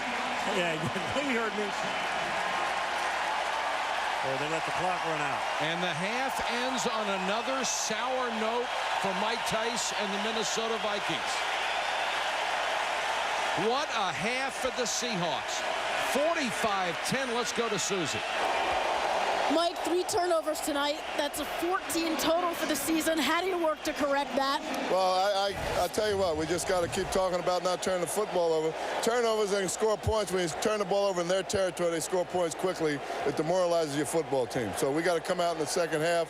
We get the ball first. We got to score a touchdown, and we've got to settle down. That's the best thing we can do right now. A mental job now. How do you keep this team from having their heads down? Well, they got to keep their heads up. We're young. We're going to have some adversity, and we got to fight through the adversity. Thanks, Coach. Took a lot of courage for Mike Tice to do that interview in that situation. Our score, 45-10 at the half. Now let's join Chris Berman for the Toyota Halftime Show. All right, Michael, thank you. Whoa. So Sean Alexander, 5 touchdowns in the first half. The NFL record for touchdowns in a game, 6. Ernie Nevers, 29, Chicago Cardinals. Gale Sayers, you might have heard of him, 65, Chicago Bears. And Dub Jones, 51, Cleveland Browns. As for the 2002 season, 7 teams undefeated going into the day. 2 of them met head-on. The undefeated Super Bowl champion Patriots and the fellow 3-0 Lightning Bolts of San Diego, Marty Schottenheimer and LaDainian Tomlinson. Look at him tie the game in 14-all with these cuts and pull away. Third quarter. Makes a move toward the outside, bounces, and then Tim Dwight from nowhere with a block, and the Chargers lead the Patriots 21-14. New England, last gasp. Brady passing over 50 times. It's Kevin Falk. Hook and lateral, David Patton. No! It's the Bolts, not the Pats that are 4-0. Chargers win 21-14. Trent Green hit Tony Gonzalez not once, not twice, but 3 times for touchdowns. 5 TD passes in all. Miami no longer undefeated. They fall at Kansas City 48-30. The Saints were undefeated. The Lions totally defeated. But Joey Harrington to Bill Schrader. The Lions win 26-21. The Panthers surprising 3-0 at Green Bay. Gave him fits. Look at this fastball by Brett Favre to Donald Duke in the driver. 17-14 Pack. Shane Moonlight Graham. Misses the short field goal. The Pack hold on. Knock the Panthers out of the undefeated ranks. 17-14. Titans at the Raiders. First, #1 pick Patrick Buchanan returns a punt in the first quarter. Then he decides, you know what, I did it. Let me hand it off to the senior citizen, if you will. Terry Kirby could go all the way. The Raiders clobber Titans 52-25. In overtime, Tommy Maddox, relief of Cordell Stewart, has tied the game at 13-all with Pittsburgh and Cleveland. But Andre Davis' interception cannot be cashed in when Phil Dawson misses the winning field goal. Todd Peterson blocked by Alvin McKinley. A good call in a horrible rule because it was not on 4th down and the ball was blocked and never got over the line of scrimmage. Pittsburgh tries it again. Peterson good. They win their first 16-13 overtime over the Browns. Bears at Bills. James Big Cat Williams, in addition to being a Pro Bowl tackle, has blocked 9 field goals in his career for the Bears. But no one could block out Drew Bledsoe in overtime. For the 3rd time in 4 games, the Bills OT, and they win their 2nd OT game. Bledsoe, Travis Henry, no one circles the overtime wagons like the Buffalo Bills. 33-27 Bills. Oh, the Cincinnati Bengals. I mean, you don't know what to say. Shelton Quarles touchdown. Bucks beat the winless Bengals, who look worse every week, 35-7. Kerry Collins up 7-0 last play, first half. Oops, picked off by Justin Lucas of Arizona. 2 fourth-quarter TDs in the heap. Cardinals beat the G-Backs 21-7. Trickery, Eagles special teams. Brian Mitchell, shovel to Pro Bowl safety Brian Dawkins. Takes it all the way. Philly now 3-1. They win at home over the Texans, 35-17. J-E-S-T, just say no. 3 blowouts in a row. This time Jacksonville, Fred Taylor. He leads the Jags to 28-3 win. Kurt Warner, hurt, broken pinky, out probably a month. Jamie Martin in, 10-10 game with Dallas. Jeff Wilkins, 49-yarder. Doink, no good. 1 second left. Billy Cundiff from Drake. Cupcakes, a 48-yard field goal. Usually we have the Lions because they never win at the end. It's the Rams that are 0-4, losing 13-10. This halftime show is presented by Toyota. Get the feeling. When we return, Big Sticks featuring the Purple People Eaters. And some big sticks swung by the Europeans in the Ryder Cup.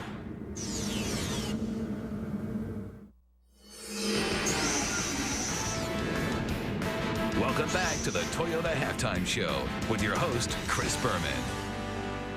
We're going to see if Seattle scored during the commercial. Well, the Europeans and the United States were their bats in the belfry for the U.S. team trying to retain the Ryder Cup. U.S. captain Curtis Strange, European captain Sammy Torres. Different philosophy. Europe sent their big guns out early, and Colin Montgomery 4-0-1 in the Ryder Cup. Monty was tremendous. He cleaned up Scott Hoke through 14 holes, get out. Phil Mickelson and Philip Price. Big U.S. names playing late, but Mickelson misses a short putt, and it's Price with a big upset, beating Mickelson, closing it out on the 16th hole. Europe now needs 1 or 2 halves. Now, Paul Azinger from the sand on 18 really keeps the U.S. alive by halving his match. But when Paul McGinley sunk this putt for par and earned a half with Jim Furyk, the Ryder Cup goes from the U.S. to Europe. The celebration begins. The chagrin for Curtis Strange. Congratulations to Torrance and the European team. Baseball, the Yankees end up with the best record in the American League. They've clinched home field advantage all the way through the playoffs. In the AL, by the way, will have home field advantage in the World Series. If they get that far, Rondell White starting to warm up, hit a homer for them at Baltimore.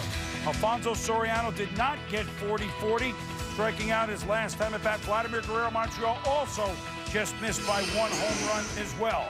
The Twins and A's in the American League on Tuesday afternoon on ABC Family. Brad Radke at Tim Hudson. Angels and Yankees are an evening game on Fox. Jared Washburn against Roger Clemens in Game 1. National League sets up this way. Diamondbacks got the home field advantage over the Cards by 1 game, so Matt Morris at Randy Johnson will be there with Rick Sutcliffe for an ABC Family Tuesday night at 11. That's late, 11 Eastern. And then the Giants and Braves don't start till Wednesday in Atlanta. Russ Ortiz against the lefty, Tom Glavine. Sammy Sosa. If he hits 2 homers, he'd get not only 50 for the season, but he'd end up with 500 for his career. Nice, neat, and tidy. Homers at Wrigley against the Pirates. Now he's at 49. The bottom of the 7th. Oh, he tried it, but he stays at 499. So isn't it interesting that the years Sammy doesn't hit in the 60s, either in the 50s or this year, 49, he wins a home run title. Barry Bonds, at 38 years of age, wired the field for the batting championship. Only Ted Williams, at 39 and again at 40, was older as a batting champion. And you see that A-Rod had a 5,742 season for the Texas Rangers as the regular season ends. 45-10, Seahawks over the Vikes. More in a moment with Bridgester. They were as good as it gets. Cage, number 88, one-time MVP of the whole league, even though he was defensive tackle.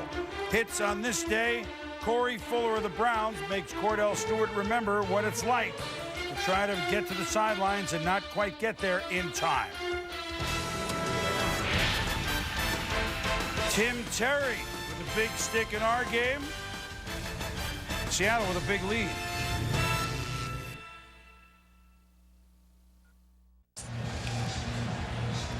Seahawks 45-10 at the half. Moments ago, Susie had a chance to talk to Mike Holmgren. Mike, Sean Alexander had 5 touchdowns in the first half. It's an NFL record. You told us you'd spread it out to get him some running room. Did you ever imagine it would work out this well? No, I don't think you could ever count on a game like that in the first half. We needed to do this, though, and he needed to get off, and he's feeling really good right now, and he needed a game like this for our season, really. How many more carries does he get tonight? Well, we're going to keep playing. We haven't done anything yet. We got another 30 minutes to play, really, and I know it's no cliche, but it's true. So I just want him to keep playing hard. Your defense has continued to step up. How impressed with them? Well, they're playing pretty good. Like I said, these guys on offense really scare me a lot, and they have a great weapon in 84. We have to try and contain the quarterback. Thanks, Coach. Okay, thanks. Susie, thank you very much. Sean Alexander has set an NFL record tonight. The first man ever to score 5 touchdowns in a half. He rushed for 111, caught passes worth 92 yards. And Minnesota will take the opening kickoff in the 3rd quarter. So far, that has not been a good thing for the Vikings to receive kicks. The only thing that's scary is with Sean Alexander having 5 touchdowns. That's a record that Jerry Rice doesn't own yet. And I'm just thinking he's sitting there saying, well, okay, we can make this happen. Mo Williams from the 5. Slams into several bodies up to 22. If you joined us late, the game summary is pretty simple. Seattle won the toss and elected to kick the living bejesus out of the Vikings, and they've done it. Well, they have. And the one thing about it, here's a team that for 3 games could not run the football, could not stop the run. and they put it all together in one package on Sunday Night Football. And for the Minnesota Vikings, they haven't been able to stop the pass. And they realize they're going to blitz, and they realize they're going to try and put pressure on Trent Dilfer. The thing they haven't done is they haven't tackled very well. That's where the problem has been with Sean Alexander. Now they've got to find some kind of offense to at least keep their defense on the sideline for a while. Culpepper back to throw, goes underneath to Mo Williams. He takes it out to the 29. Randy Moss really has not been a factor. 4 catches, 32 yards. They have thrown to him 7 times, but this is something you can hardly blame Randy Moss for. Randy's been more of a factor blocking the ball. Here he makes a first down catch. Hasn't really been up the field, and this is where he's most dangerous.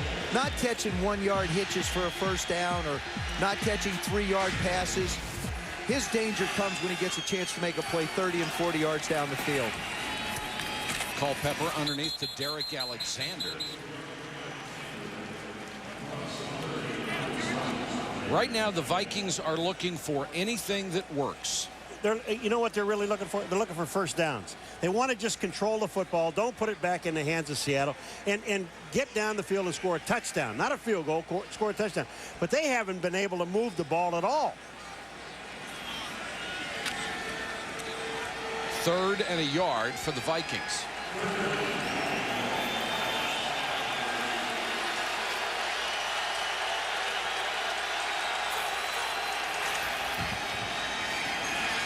Culpepper on a little roll, tries to throw, and it's incomplete. Well, Randy Moss goes out, he falls down, and then they throw the ball into the ground to Derek Alexander. Before that last throw, you see Randy Moss has had 7 passes thrown to him, 4 receptions. The rest of the team 10 and 6 receptions. Really, you can throw 50 passes to him. If they're 4 or 5 yard passes, it doesn't really accomplish what Mike Tice referred to as the Randy ratio. He's a playmaker and needs to get down the field. Richardson, beautiful punt. Ingram is deep. And he will make the fair catch to the 20-yard line. A 48-yarder by Richardson. Seattle to go back into the offense tonight. They have been spectacular.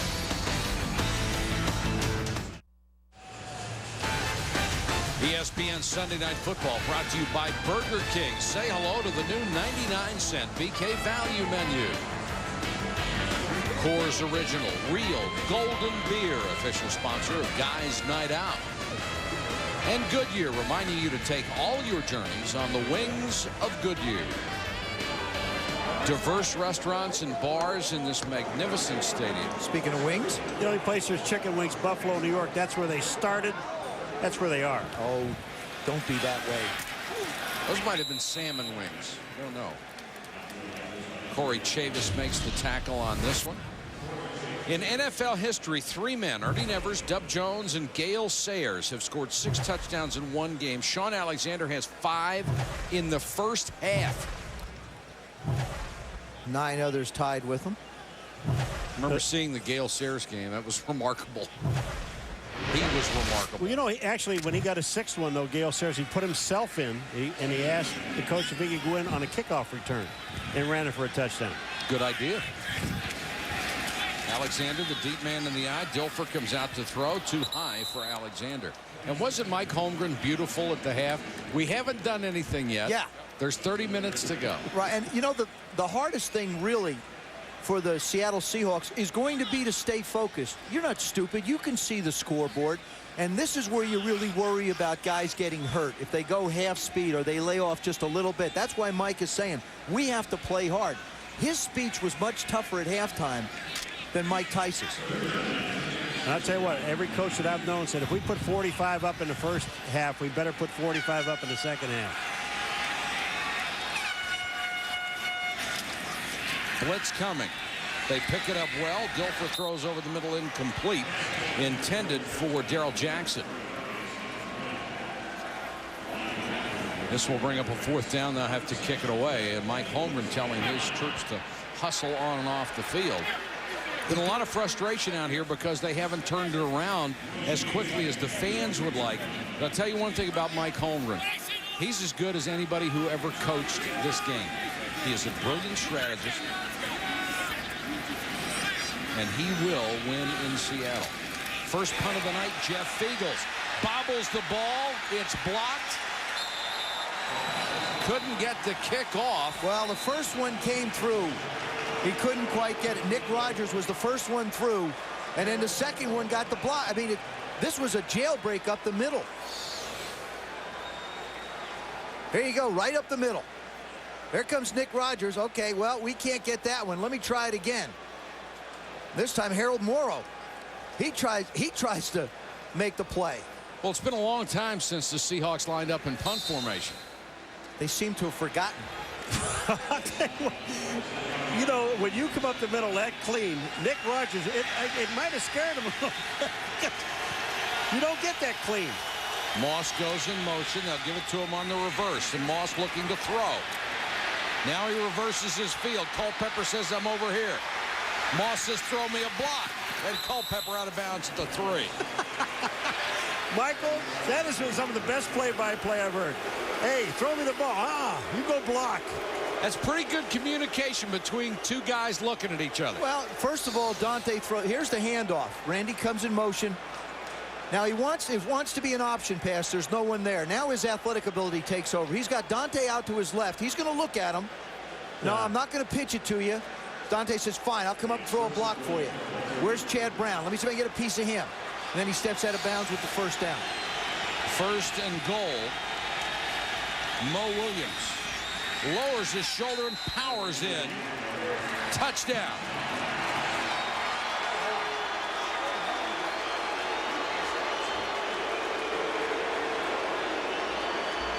I'll tell you, the guy that's most upset in this entire stadium is Mike Holmgren. He saw his offense go out and do absolutely nothing, and then his defense just allowed them to go right into the end zone. This is something he will not tolerate. And as you guys said, the focus of his speech at halftime had to be keep your concentration. Let's go out and play hard in the second half.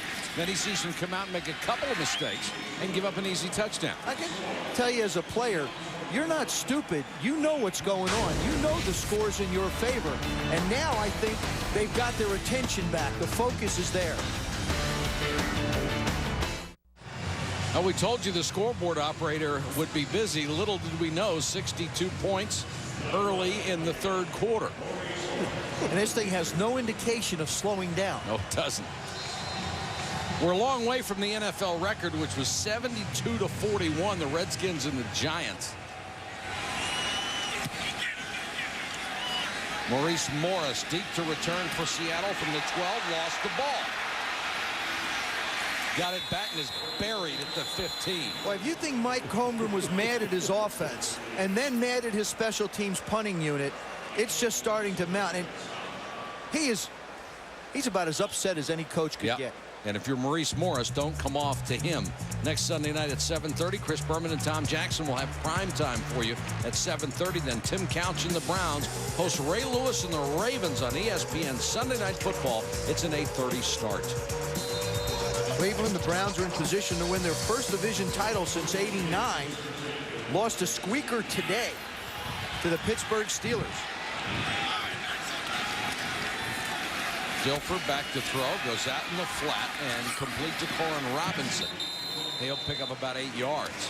If you're the Seattle Seahawks right now, there's a couple things that you have to keep in mind. First of all, Coach Holmgren got your attention back, so the focus is there. The big thing is protect the football.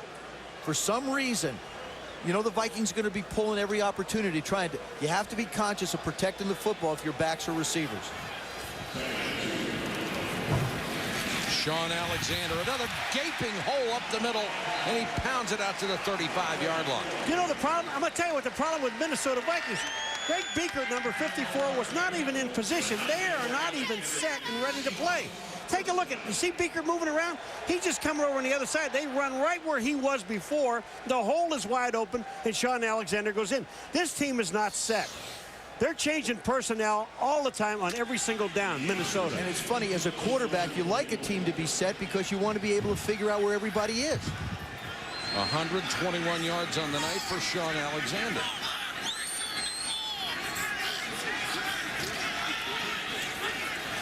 Dilfer with plenty of time and throws it too long.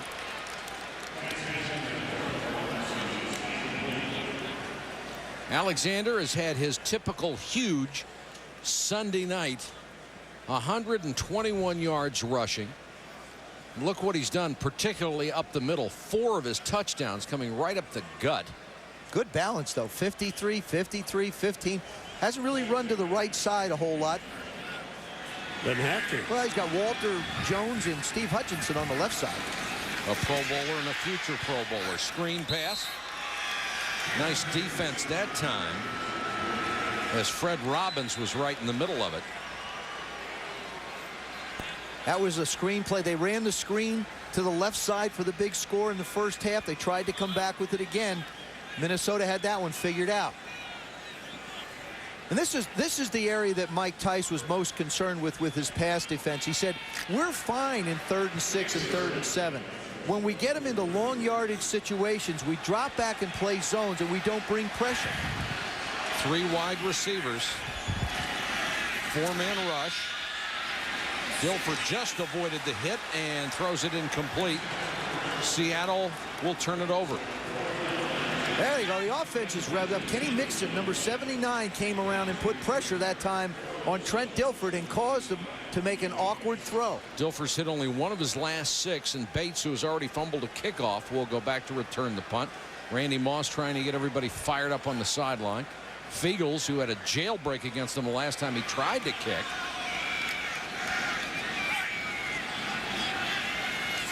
Here come the Vikings again. Better protection, and Fiegels launches one out of there, but kicks it out of bounds. They're going to wind up with excellent field position. Culpepper and Moss retake the field. Got a long way to go uphill. They're down 45-17.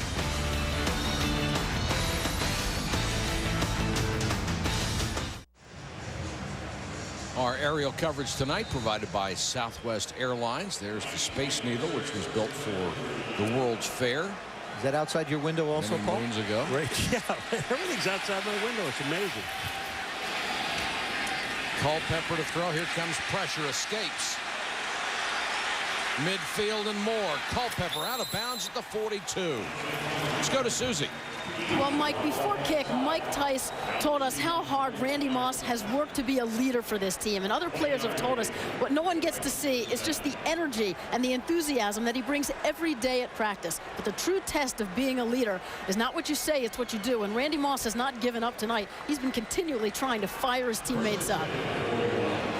Susie, he is certainly not responsible for anything that's gone wrong tonight. 4-man rush. Brown with pressure on Culpepper. Throws underneath. Bennett with that great speed, tripped up down to the 32-yard line. You know, I honestly believe that Randy Moss has matured since he was taken out of college, and I think he is really trying to do the right thing. I don't know if you agree or not. Well, Mike Tice, when we asked him yesterday after he said, you know, he apologized, he did all these things, I said, do you believe that he is sincere, that, you know, this will never happen again? He said, I don't know that, and I really don't know what's in him. You don't really know what's in his mind.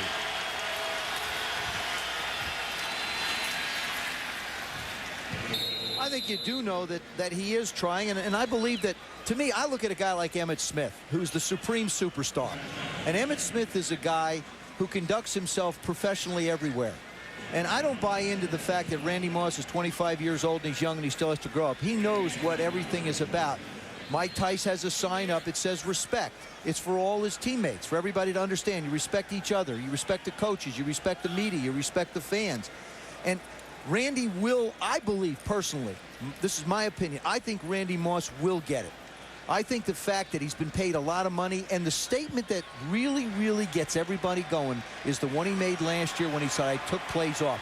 That's the one that has come back to haunt him time and time again. But here's what he said this year at a press conference. This is the last thing this team needed. I'm sorry for what I have caused or what I have brought on everyone.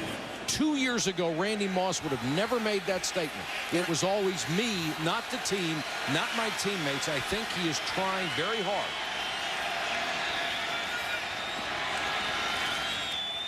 Culpepper under pressure again. Throws on the run, complete to Alexander. Nice throw, nice catch. What you're starting to see is Dante Culpepper take over this football game. This is really the first time that I think this year He has asserted himself. When he sat down with us, I found him to be a little bit tentative and confused. There's no confusion or tentativeness right now in the way he's throwing a football and running with it. Just think about something, guys. 4 more touchdowns by Minnesota, we go into overtime. Hey, why not? What a game that'll be, 45-45? Hey, they put one up here. They're only 3 touchdowns down.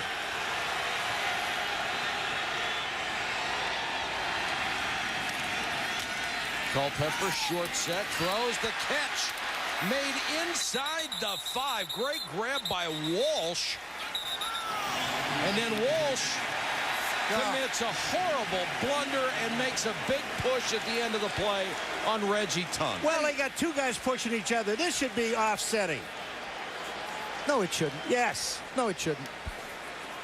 It's always the last guy that's going to get it. Yeah, but it doesn't matter what it should be. I'm telling you the way it works. It's the last guy. You know, you've really got to think here.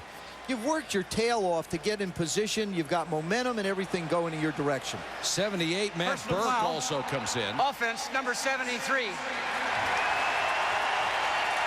No, it's 78, not 73. By rule, we will penalize 15 yards. It will be 1st and 10. So Matt Burke downfield trying to help Walsh. Here comes Matt Burke. What he's trying to do now.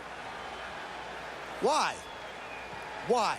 Well, I mean, this is a guy from Harvard. Let me tell you something. In the past, they would have never called that. But as a player, you have to be aware of what the atmosphere is in the league today. This year, that anytime you touch another player after the whistle, you're going to get flagged. It's a 1st down. After the penalty, they backed them up to the 18-yard line. Culpepper incomplete off the hands of Alexander. Excellent defense by Chris Richard, number 42. Yeah, but Alexander really thought he had this ball because that ball was humming. When that ball was thrown in by Culpepper, watch this play. Eric Alexander right here. Look at this throw. That ball was not tipped. That ball hits him in the hands. The problem is Reggie Tongue is just too close. Hit him right in the chest. I don't think Dante is seeing the center fielders. It could be these uniforms. Maybe they're blending in with the end zone. By the way, I do like the uniforms. Little footnote to the action. 2nd and 10 from the 18. Culpepper in the flat to Williams. Mo Williams down to the 10. It'll bring up a 3rd and 2. Obviously, anything is 4-down territory now for the Vikings. Exactly, and Mike Holmgren is sitting there on the sidelines, and he's looking. He said, you know, I had a 35-point lead at halftime. And momentum. Now, and momentum. Now it's down to 28, and they can cut it to 21. And what I got to figure out is how do I turn my team around? Well, the way you turn it around is get your defense to make a play. Normally, it's defense and special teams that get things fired up. You saw it from Minnesota. Now it's Seattle's turn. 3rd and a short 2. Here comes the blitz. Culpepper intended for Moss, but well wide and out of bounds. Boy, Kenny Lucas, number 21, is just not leaving Randy Moss. He is just on. He's like part of his shirt. There's Kenny Lucas. Watch number 21. Randy Moss goes out. I got my hands. I got him. I got him. I got him. I got him. I got him. And I like the call. The blitz doesn't allow Moss a chance to run around and get away from anybody. Well, that's one of the things that Randy Moss has to read. They're going to take a timeout, Minnesota, but he's got to read blitz, and he's got to know that ball's coming sooner. Mike Tice facing a 4th down inside the 10. Wants to talk about it.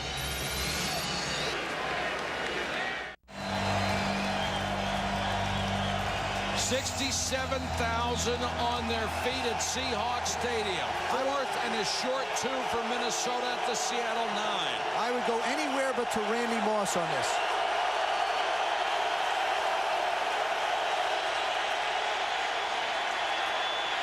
For the end zone, dropped by Alexander.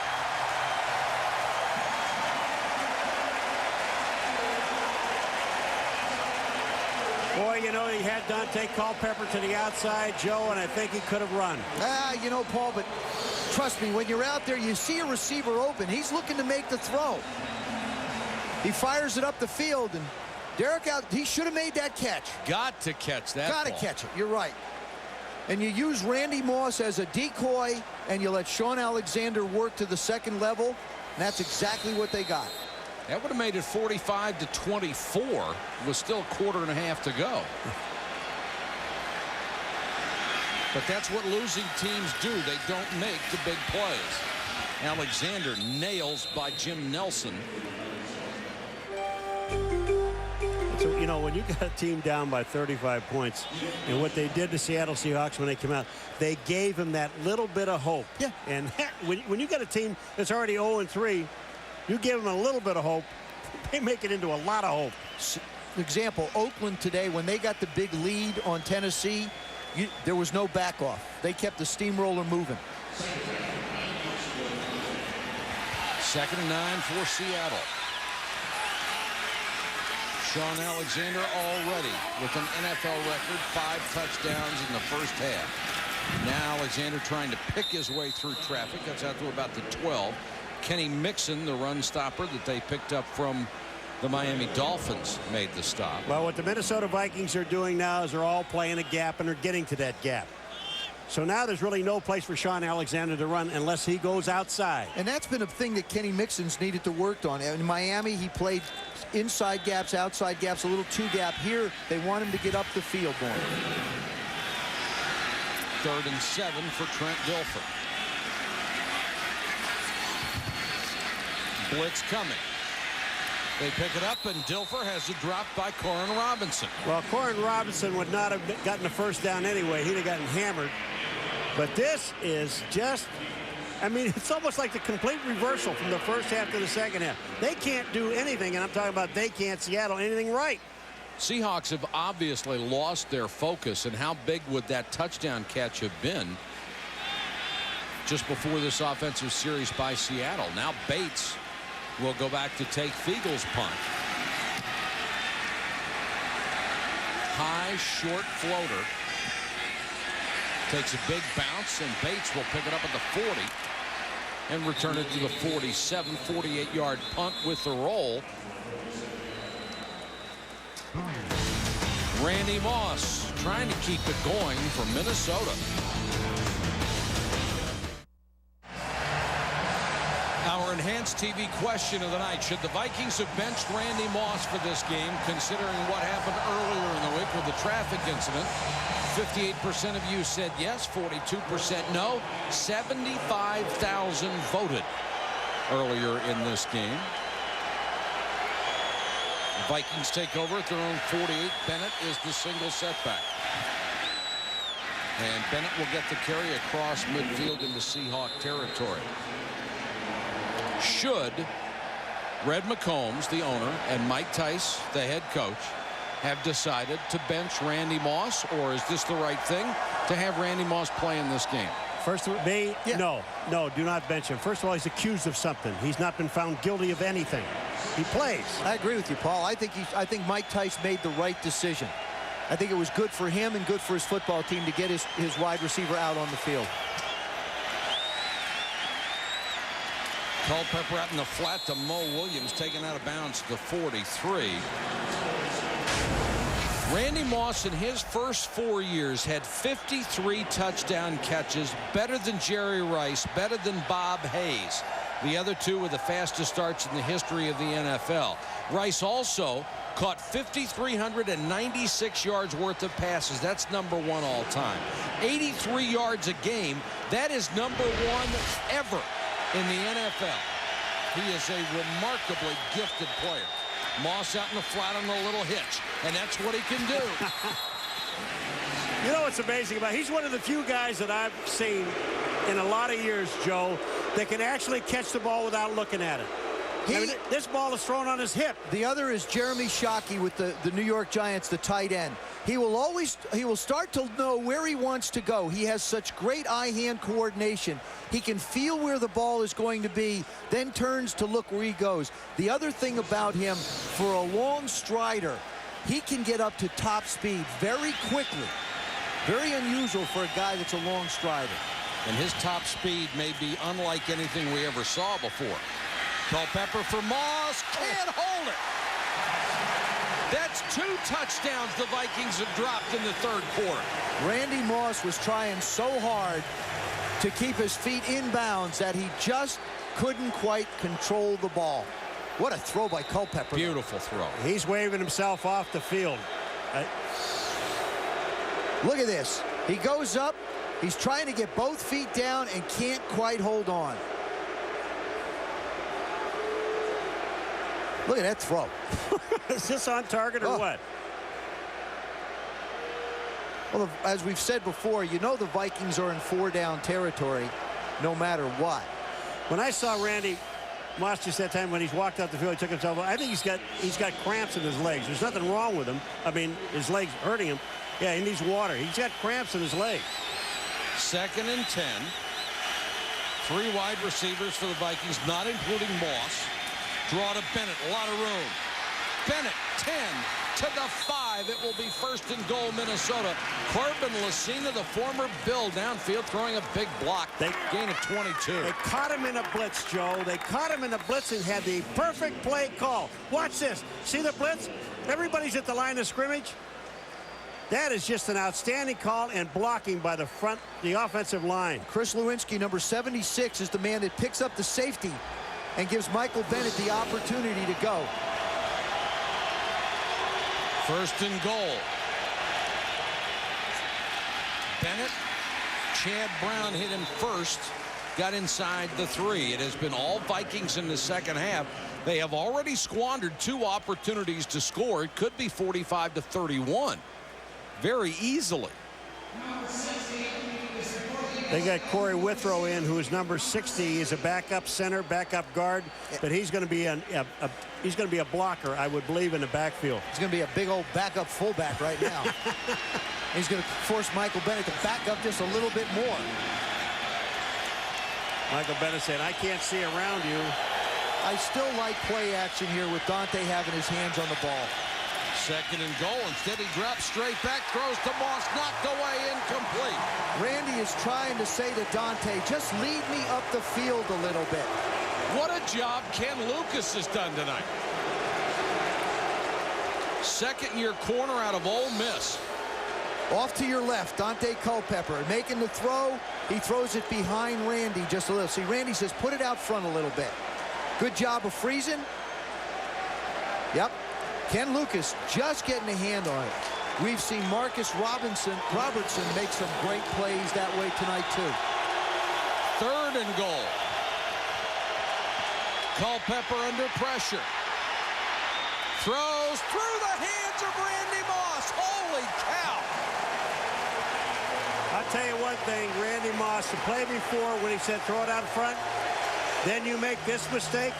This is lack of concentration, because I'll tell you, Dante Culpepper hits him right in the hands. He could not have thrown this ball any better. First of all, he was able to escape, and look at this throw. Randy Moss in your hands. Oh. You never see that. Derek Alexander drops a touchdown. Randy Moss drops a touchdown. Twice. Well, here you go again. You got 4th down on the 3. The Vikings are blowing so many chances here.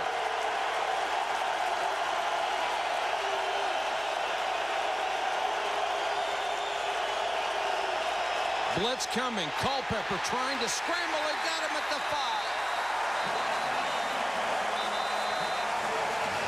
Chad Brown, number 94, makes the play. He's made a couple of big plays tonight. Culpepper couldn't find anybody in that congested end zone. 3 touchdown passes, all have been dropped. If I were Mike Tice, when I go back and look at the film on Tuesday or Monday, whenever they look at it, I burn the first half and just show them the second half, or at least this third quarter. Reggie Tongue, number 25, comes up the middle and forces Dante Culpepper out of the pocket so that Chad Brown can make the play. And Culpepper's got to be thinking, what do I have to do? See, that's the thing, Mike.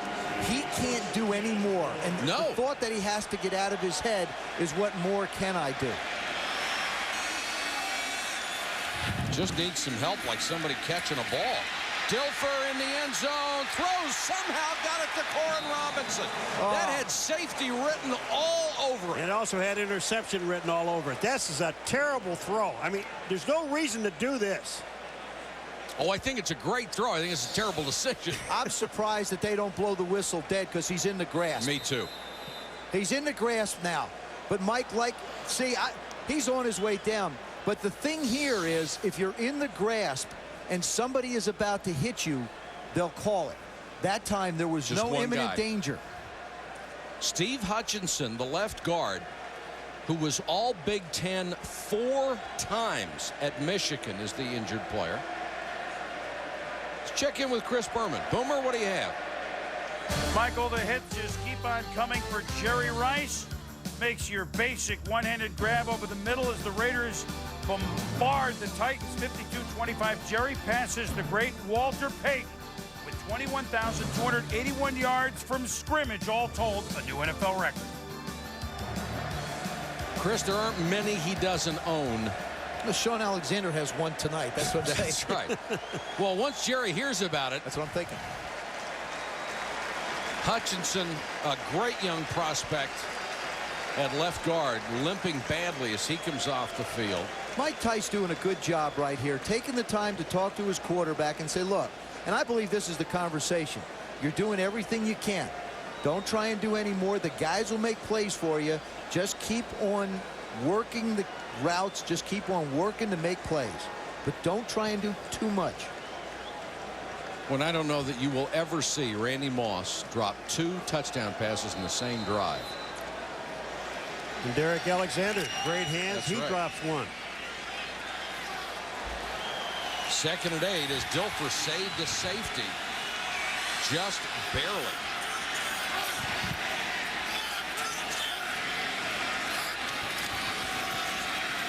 Back to the goal line again, and this one is incomplete, intended for Jackson, who wanted a flag, but he won't get it. The problem with Minnesota is they've squandered opportunity against Mike Holmgren's defenses. That's been the thing. They've been down there twice. You had 14 points here. You're looking at a whole quarter to play in a 14-point lead. Exactly. And at the end of the first half, Joe, they missed a field goal. Right. They missed a field goal, and then on downs twice and been in the red zone. So that's 17 points. That score, we're looking at 45-34. That's probably why they're 0-3 and on the way to 0-4.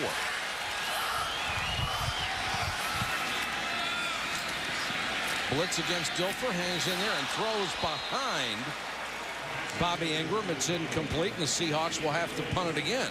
Well, and Trent's trying to get his point across to Bobby Ingram that you just have to sit still and not move. Seattle's offense has looked horrible, and somebody that's been missing from it has been Sean Alexander. Is it surprising to you that they've come out and thrown so much? Yes, it is. Pressure on Fiegels. Got it out of there off the side of his foot. Takes a nice bounce for Seattle on this field turf and goes down to the 45, a 48-yard punt. Let's go back to Boomer and Bristol.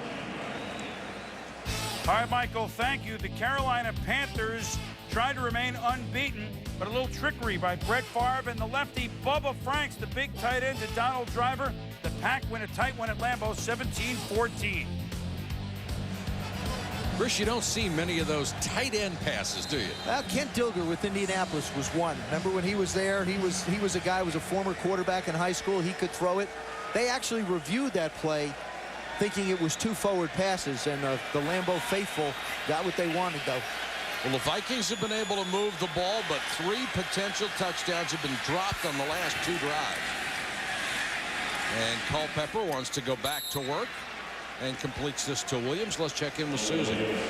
Well, Mike, here's something else encouraging for this Seattle Seahawks team. They are missing a key player at every level of their defense, and hopefully they're going to have all of these guys back after the bye week. Of course, John Randall, and the 7-time Pro Bowler, his veteran leadership. Mitchell coming off 11 seasons for the Super Bowl champs. Simmons brings speed and springs, one of the best corners in the NFL. And Susie, when they get those guys back, and with what Alexander has shown you tonight and what Dilfer gives you, this is still going to be a team to deal with, even though with a win tonight they'll be 1-3. Chamberlain, who's a great target at tight end, makes his first catch of the night and gets out of bounds. I'll tell you what Minnesota did is they went into the locker room and they all changed jerseys. Everybody got a different deal, and they came back out and said, we're all going to play different. Because I'm going to tell you, this Seattle team, you talk about 2 sides. Seattle in the first half, All 6 times they had the ball, they scored. They've had it 4 times in this half, and they've punted. And Minnesota is yet to take advantage of it. 45-17, time running out third quarter. Culpepper down the middle. Alexander had it knocked away at the last moment. Willie Williams. Nice play by Willie Williams. Sean Alexander had to slow down just a little bit to try and make a play on this ball. Wasn't quite out far enough for him. It's one of the few that's really been thrown poorly by Culpepper. Well, it's not poor. He's got the move inside. And, you know, so it wasn't a bad throw. That's an excellent play by Willie Williams. He uses what you consider the long hand, the hand closest to where the ball is coming. In that case, it was his left to get it knocked down. 2nd and 10.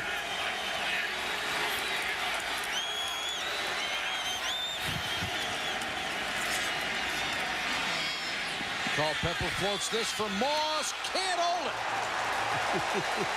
Holy cow. Not much has gone right for Randy Moss tonight. Those are the kind of acrobatic plays that really are a staple of what he does.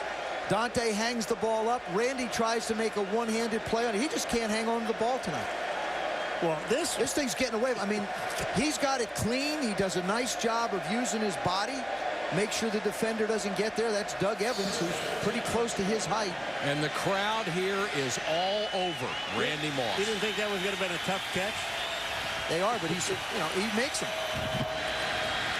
Blitz coming, pass underneath, and that one's complete for a first down to Dwayne Bates. Lucas makes another tackle for Seattle.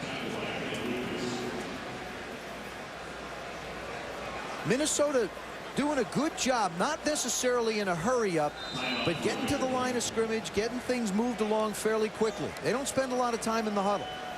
Well, they didn't get the most generous of spots on this, and they're going to bring the sticks in from what I think you do now as a quarterback is you get in the huddle. Don't worry about the sticks.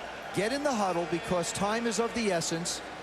Get in there, call your play, get your guys to the line of scrimmage. Now, when they spot the ball, you have to be ready to go when the chains are up there because they're going to start the clock. And the clock is not your ally in this situation. Well, you know about the 2-minute drill. This is almost the 15-minute, 31-second drill. You know, they've been in a hurry up for the last 10 minutes. You just wasted 6 seconds off the clock. 7, 8, 9. Inside handoff to Bennett. Gets to the 20. Well, they didn't waste them because they ran a play. They had a running play. It was going to take us down to the end of the third quarter. Marcus Bell made the tackle. First half explosion by Seattle. Minnesota has been knocking on the door. They just can't get in. The end of the third quarter, 45-17 Seahawks.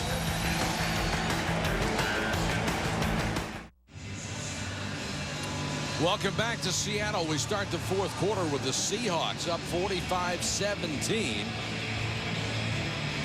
The Vikings have had their opportunities to cut into that lead, and they have faltered. And Randy Moss has had the chance to make some plays for his team. Dante Culpepper hitting him down the seam. Tries to keep his both feet inbounds, can't get rid of it. Dante scrambling around on 4th down, goes right through Randy's hands. An easier catch. And this is more typical of the type of catches that Randy Moss has made in the past. I remember games against Minnesota, against Dallas and Green Bay when he's made those kind of catches. The Randy ratio, try and get the ball thrown to him 40% of the time. That's right about where they are.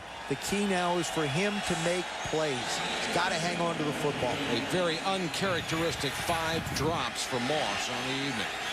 2nd and 7.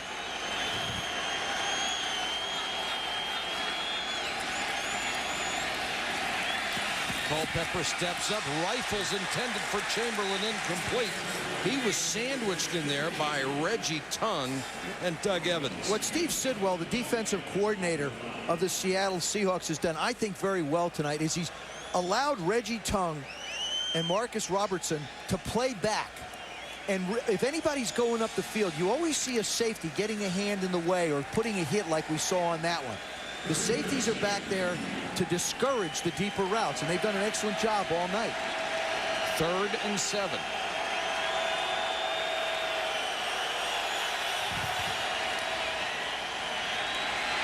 Culpepper flushed. Now tries to go back the other way and sacked.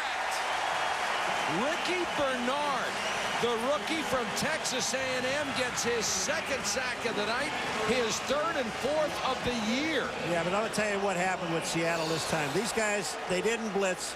And watch these guys not quit. You got Chad Brown is the only linebacker. The rest of them are linemen. They never stopped chasing Dante Culpepper, and they made something happen. You know, in that 3rd quarter, Minnesota Vikings gained 170 yards to 15 to Seattle. They scored 7 points is all they did, and now they're going to kick a field goal.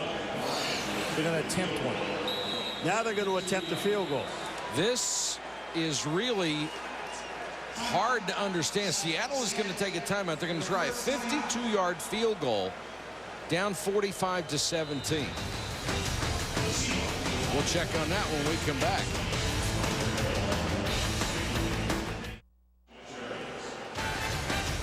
ESPN Sunday Night Football brought to you by New Campbell's Chunky Roasted Favorites, hearty soups that fill you up right.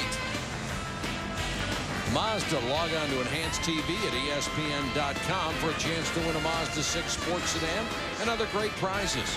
And MasterCard, there are some things money can't buy. For everything else, there's MasterCard.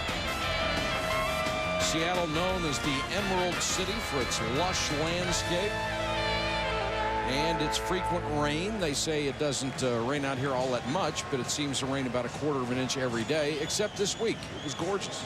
Minnesota faked them out. They put the field goal team on, and Seattle had to call a timeout because they didn't have the right personnel for whatever reason in there. So now they come back on the field, Minnesota, and they're going to go for it on 4th down. 4th and 20, why not? You're down 4 touchdowns. You need somebody besides Randy Moss to get down the field for you. But first of all, you've got to have the protection and the time to be able to make a 20-yard throw. 3-man rush. Culpepper for Moss. Lucas can't hold it. Ken Lucas has had himself a heck of a game at that corner. Well, there were only 3 people on Randy Moss, so I don't understand. Well, they were. He's running through a hole, but boy, Ken Lucas did an excellent job, I think, of baiting Dante Culpepper. Watch him come from the left part of your screen. He's got this thing baited. That's got to be picked off. Hits him right in the face. Well, the best part about not picking that thing off is they get the ball at the 34, and they would have gotten it at the 20. But still, you want to get your first. No, you don't. Oh, okay. You want it at the 34. You don't want it at the 20. Well, that's usually why earlier in your career you're selected as a defensive back and not a wide receiver. Thank you very much. Whoops. Seattle has the ball back. They have done absolutely nothing with it on offense in this half. Nelson and Beekert swarm Sean Alexander. Well, Lance Johnstone just destroyed the running game. Sean Alexander ran all over this place for 30 minutes of football on the clock. In this 2nd half, he's ran nowhere. Absolutely nowhere.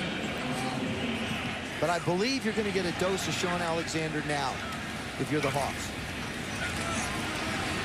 Dilfer straight back over the middle. That one is tipped and incomplete. Williams got a hand on it, the rookie out of North Carolina State. Alexander set an NFL record in the first half, 5 touchdowns. And a lot of them, there just wasn't any tackling. This was a beautifully called play on a blitz, the screen that went for 80 yards. And Alexander had some gaping holes off that left side with Walter Jones and Steve Hutchinson. The tackle and the guard. Hutchinson has been injured and limped off the field.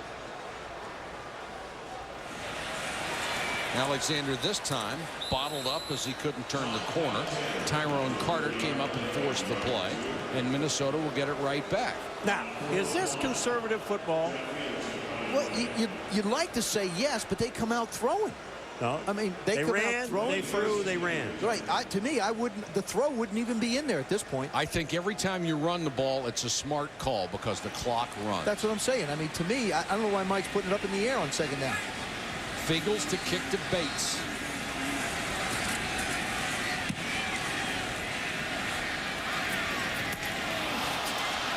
What a block. And Bates gets back over the 42. I think both coaches are trying hard to keep their offenses and defenses in a rhythm. Maybe that's why we're seeing some different calls.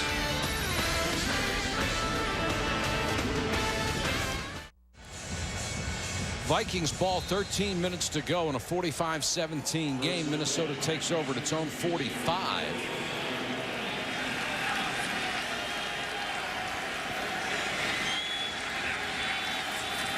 Seahawks come with a 4-man rush. Culpepper underneath to Alexander. I want to show you something in the last series, the big 4th down play.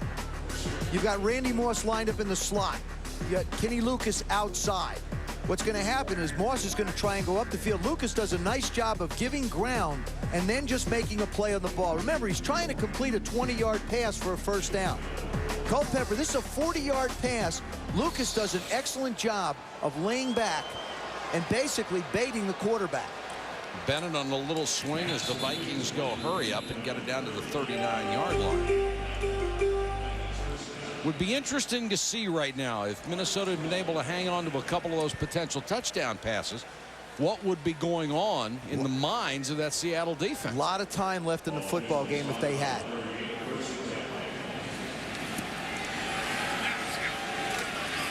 Seattle comes with a blitz. They flip it out, knocked away, incomplete. Oh, a gift. An absolute gift. And it was Anton Palapoi who nearly had a chance to get the interception and a gift touchdown. He peels off. He's a defensive end. He peels off, and the throw is right there. It goes right through his hands. I promise you, the defensive guys are not going to let him forget that one. You get one of those opportunities once a year.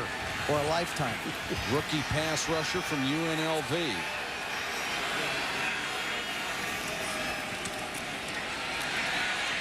Culpepper has it knocked away, gets it back, and down at the 47. Same guy, Anton Piapoli.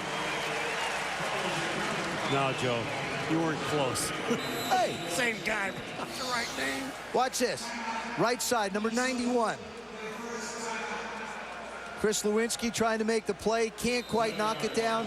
Dante Culpepper just one more fumble to add to his statistics.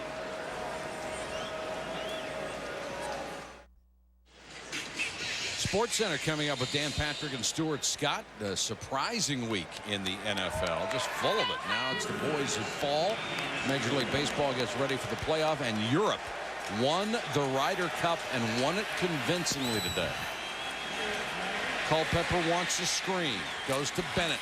Blockers in front, lots of them. And Bennett uses that speed to get down to the 25-yard line, gain of 20.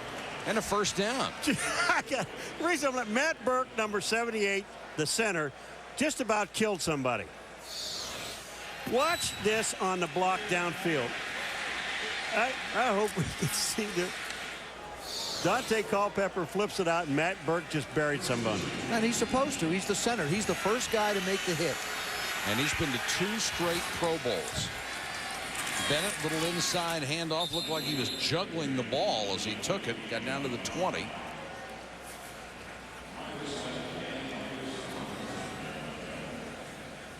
One thing about Dante Culpepper, you know he's in shape. I don't know if everybody else on the offense is, but he sure is. I just like the way that he has taken charge here in the second half. Made some terrific throws. Guys just haven't made plays for him.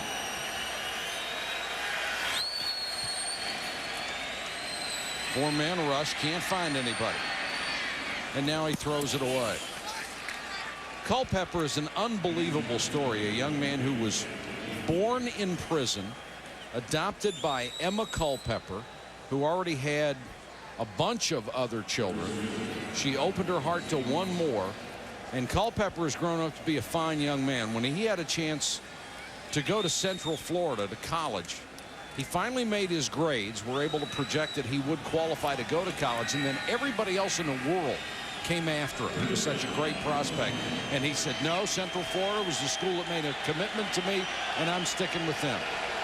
Emma raised him right. Mo Williams on the draw. Williams running hard, gets down to the 10. You have to start thinking forward now. If Minnesota scores here, then you have to go to an onside kick. If you don't get it, you give the Seahawks good field position. Normally in a game, you wind up with 10 possessions, 10 to 11 possessions.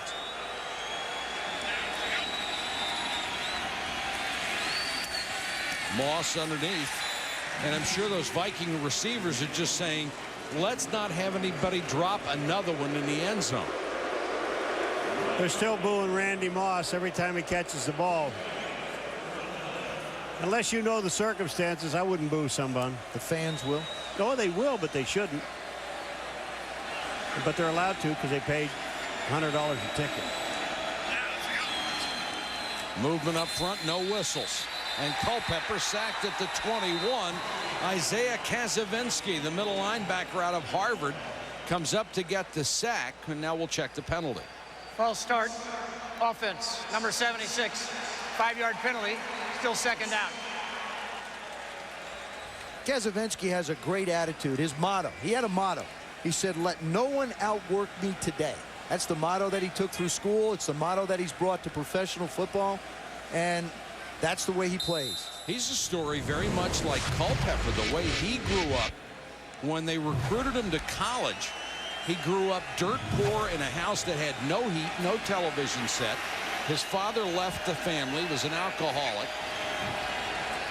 His mother was killed in a tragic automobile accident. Now Chamberlain makes the catch and goes to the 5. And Kaczynski has worked so hard. Of course, you don't get athletic scholarships to Harvard. He goes on an academic scholarship, had to get financial aid. He had a double major. Then he comes out of college. He has been reunited with his father, who is now sober, and has become the middle linebacker for this football team. And a darn good one. Williams on the draw, touchdown. The Vikings will wonder what could have been. And they're going to go for 2. See, they don't want overtime. Good job by the offensive line. Corbin Lucina pulling around. Big Dave Dixon puts the block on Kaczynski. Mo Williams winds up with the score. If they had not squandered the other 2 opportunities where they drop balls in the end zone, that'd be a touchdown back. Exactly. We'd be looking at a 45-37 game. Now they're out to go for 2. Now, but would the Seahawks have been backed up as much if they had scored? True. You can play the what-if game all night. Culpepper scrambling. Flips it. Was he across the line? Oh, what a headsy play. But there's also a flag in the middle of the field. Brilliant play by Culpepper, who just shoved it out with one hand, a little shovel for the 2-point conversion. But there's a holding penalty against Minnesota.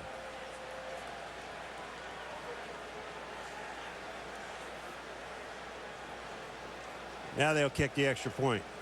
I don't understand the value in going for 2 anyway. 45-24, you still need 21 points. Yeah, well, then you'd only need 20. You could win. Paul, you got the That's why I say field goals I aren't going to do anything. Understand. Field goals aren't going to do anything for you. You might as well get 2. This is an extra point. Now it's an extra point because they're going to get penalized 10 yards. What awareness by Culpepper. Unless he was beyond the line of scrimmage. There's a multiple foul on the offensive team. We have holding, number 62. That penalty is declined. We have an illegal forward pass as the quarterback was beyond the line of scrimmage. It's over. The penalty for that is 5 yards and loss of down.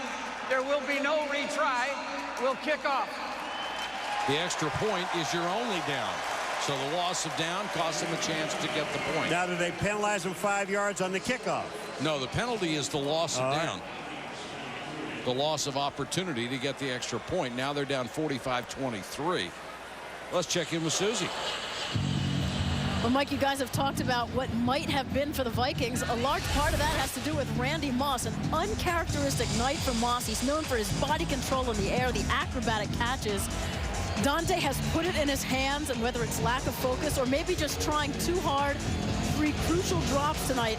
But I've been watching him, and I'll tell you this, he has not given up on a route, and Lucas has been in his face all night, sometimes actually tackling him and throwing him to the ground. That's a lot of frustration for one Randy Moss tonight. It certainly is, Susie. Been an awful week for him, and he is facing a mandatory clinical evaluation by the NFL because he was charged by the prosecutor with 2 misdemeanors for that traffic incident. Let me just say something here about this kickoff. I think you kicked the ball off. If you give Seattle the ball in midfield right here, that's crazy. No, but put them back in the back and make them just run the 3. Well, time is not your friend. You have to try an onside kick. You need the ball if you're the Minnesota Vikings. Little squib kick taken by Seattle right to D.D. Lewis, the linebacker, took it on the hop. D.D. Lewis was offside. D.D. Lewis was offside when he went to get the ball. He can't cross the 40 until he can't cross and get the ball.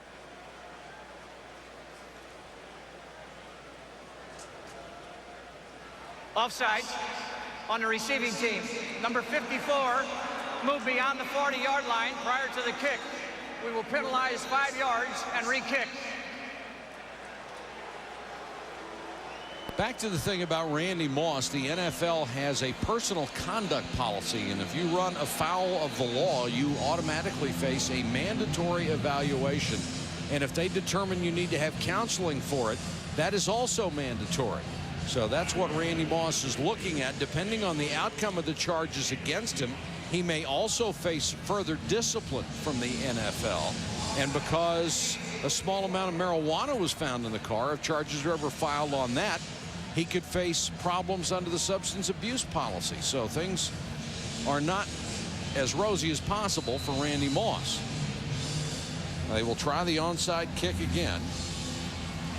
This one gets the higher bounce, and it's recovered by Atulamili.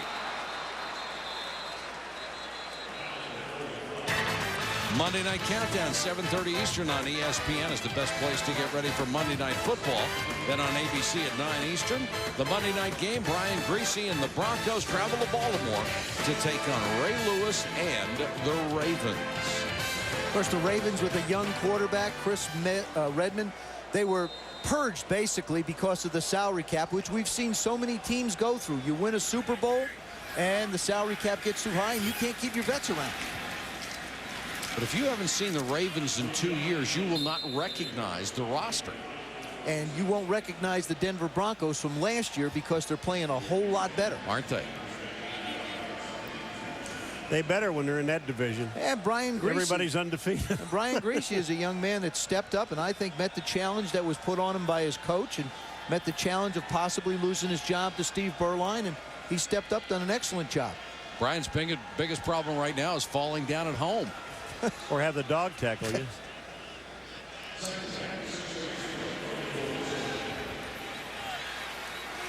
Second and 6 for Seattle. Their best friend right now is the clock, and Alexander lowers his shoulder, bounces it outside to the 46. Here are tomorrow's headlines. Dallas with the win over St. Louis. Kurt Warner will have to have surgery on a broken pinky, out 4 to 5 weeks. Holy cow, St. Louis. San Diego now 4-0. They beat New England 4-0 for the first time since '94. Oakland whipped up on Tennessee. Rod Woodson, 3 picks. Can he still play or what? 1 return for a touchdown again. He has added so much to Oakland's secondary, just getting people lined up where they belong. 3rd and 5 for Seattle. End around to Corn Robinson. Got a nice block on the corner and has the first down out of bounds at the 36. That's the best play they've run this entire second half. It's a running play. They've run 3 successive plays, and I would bet you we're going to see at least 3 more in this next series. You know, it's amazing, though, Joe, that they were trying to run the clock out in this second half. And do you know that they won't, up until this series right here, they only had 1 yard rushing? Yeah. 1 yard. It's so easy to get out of your rhythm, to get out of your game plan and what you do when you have a huge lead. It's just human nature. The other thing for Mike Tice is of his ball club, both offensive and defensive, they haven't quit. They've tried very hard in this second half for him. Alexander on the sweep.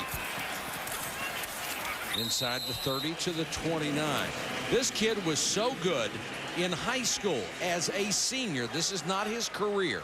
As a senior, he rushed for 3,166 yards, had 54 touchdowns in 1 year, and they retired his number while he was still there. And he said it was 15 games. Including the playoff. 15 games. It's truly amazing. They retire your jersey and you haven't finished playing yet. That's right. They usually do that when they want to get rid of you. 2nd and 4. Alexander, nice hole up the middle again. First down. And the safety, Brian Russell, comes up to make the tackle. This is going to be a project for the Vikings. They knew it wouldn't be easy when Mike Tice took over. The cupboard was pretty much bare on defense. They brought in a lot of new guys. They brought in Willie Shaw as the defensive coordinator. It's going to take time. They have a lot of small guys on defense, a lot of guys that don't tackle well.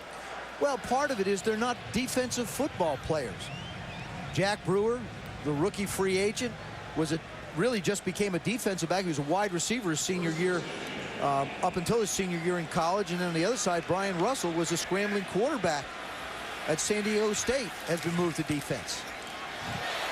Max Strong with a rare carry down to the 15-yard line. Mike Holmgren says there's got to be a place on your team for guys like Max Strong. And now there's a flag down at the end of the play. You know, Max Strong, you talk so much about Sean Alexander, but Personal foul. Defense. Unnecessary roughness. Late hit by number 27. We'll penalize half the distance to the goal line. First down. That's Brian Russell, the former quarterback. All right. Max Strong, when you look at this guy, he's a fullback, basically. He's only touched the ball once time, but look at the blocking in the hole. Sean Alexander follows him. Look at 37 follows 38. It's a very simple process. Bang, bang. And when he hits a guy, that guy doesn't even get a hand on the running back. The other thing is when he follows him, he usually goes a long way after he follows him. Alexander on the verge of tying another NFL record. Could he get his 6th touchdown? Only 3 men have ever done it in a single game. Not this time, to the 7th. He does hold the record now for touchdowns and a half. He had 5 in the first 30 minutes tonight. And they just keep giving it to him. They all know that he's going for the 6th and tie a record. I think for Mike Holmgren, he knows that the best thing that he can do is keep the clock running. Sports Center coming up when we're done. They'll line up all the Major League Baseball playoff action for you. Obviously, they got the communications fixed really midway through the first quarter. 2nd and goal. Alexander picks his way down toward the 5. 23 carries tonight for Sean Alexander, 138 yards. He was ready for a breakout game. The first 3 games of the year, he only had 110.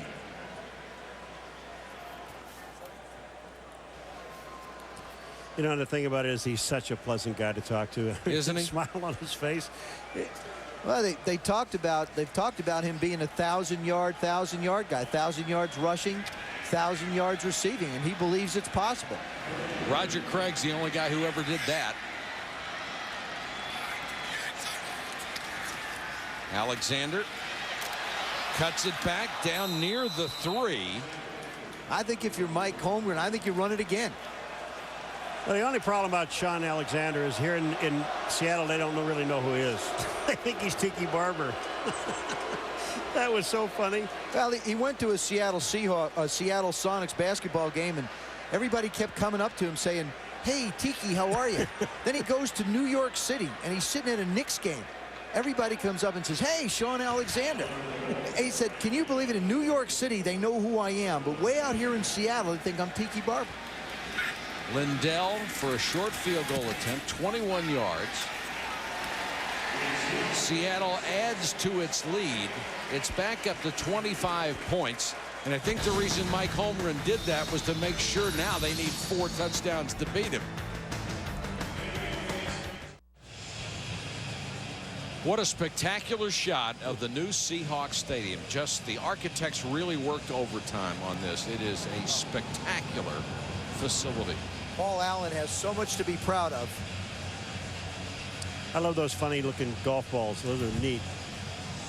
Those are the kind of balls I use. I was just going to say, get a lot in the water. Oh, I can find them. They go in the water. I find them in the woods. I find them. They're the ones that have sat ones. in the water for a long time. They have to be that large for you to hit them.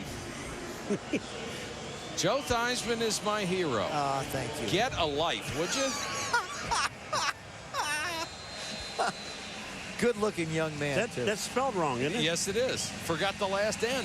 That's okay. I dropped it earlier so today. it's a Theismann and Mo Williams deep to return from the 4.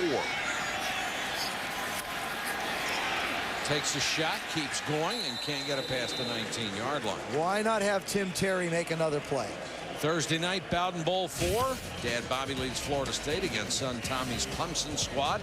Greg Jones leads the Seminole attack. Quarterback Willie Simmons directs the Tigers. That's Thursday night at 7:30 on ESPN. You wonder how upset Florida State's going to be losing to Louisville. Very. Going to be tough around the old Thanksgiving dinner table when the kids come over to Dad's. Well, he hasn't been much of a father as a coach. He's whipping up on him. Culpepper scrambles up to the 27-yard line.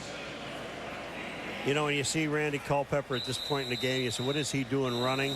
That's the kind of quarterback he is. I mean, he will just do whatever it takes. And I think, well, Moss looks like he just has cramps. But I look at this Culpepper young man, and I'll tell you what, he can play. Here's Randy Moss now. He's limping off the line of scrimmage. Sure is. And remember when he left in the end zone, when he missed that touchdown pass, right. He came off and he was asking for water. And that's what he's got. He's got cramps. Got to take your hat off to Culpepper. He has really played hard tonight. He's thrown some beautiful balls. This is one of those times when you sit down and you look at the film and you ask, as a quarterback, you always ask yourself, what else can you do? There really isn't a whole lot that he could have done. No. I mean, you can't throw him and then run, go catch him, can you? Ken Lucas limps off for Seattle, the corner who's had such an outstanding game tonight. Culpepper throws out in the flat intended for Derek Alexander, who's had a tough time tonight holding on to any ball that he can get near. We saw the blow up last week between Dante Culpepper and Randy Moss, and when you look at the film of what happened, Dante really said, hey, look, you know, I may have overreacted to the situation, because it wasn't that Randy didn't necessarily make an effort on the play. The ball wound up being thrown a little slow, a little late, because of pressure that Carolina put on him. So, I mean, everything is fine in Minnesota land, except that they haven't been able to find a way to win. And you look at Dante Culpepper on 3rd and short. They're down by 4 touchdowns. Going in 2 minutes, he runs a quarterback sneak to pick up the first down. He's rushed for 61 yards tonight. And Minnesota took their final timeout with 2 minutes and 1 second to go. You coach till the end, right? You do, and this team has played till the end. I mean, I agree with Joe. This team never stopped playing. They're tired. Randy's limping around. The offensive linemen have to just be exhausted. This will be the 12th consecutive loss for the Vikings on the road. And it's going to be a long flight back to the Twin Cities. And Moss back in the ball game. Quite a day for quarterbacks. Trent Green was brilliant for Kansas City. Rich Gannon has been brilliant all year long. Only threw 39 times today. And Drew Bledsoe. Is Bledsoe any good? I mean, he is just a wonderful quarterback. Brad Johnson had what looked like his biggest game of the year as Tampa Bay lit up the scoreboard. Of course, Steve McNair was forced to throw when they were down with about 6 minutes in the first quarter by 21 points. I don't know that anybody has made a bigger difference in a team than Drew Bledsoe has going to Buffalo. You know, the guy's such a great thrower. You know, watching him today, the only guy I could think of that was close was the way he throws is like Marino. It was just amazing to watch him. 2-minute warning, 48-23.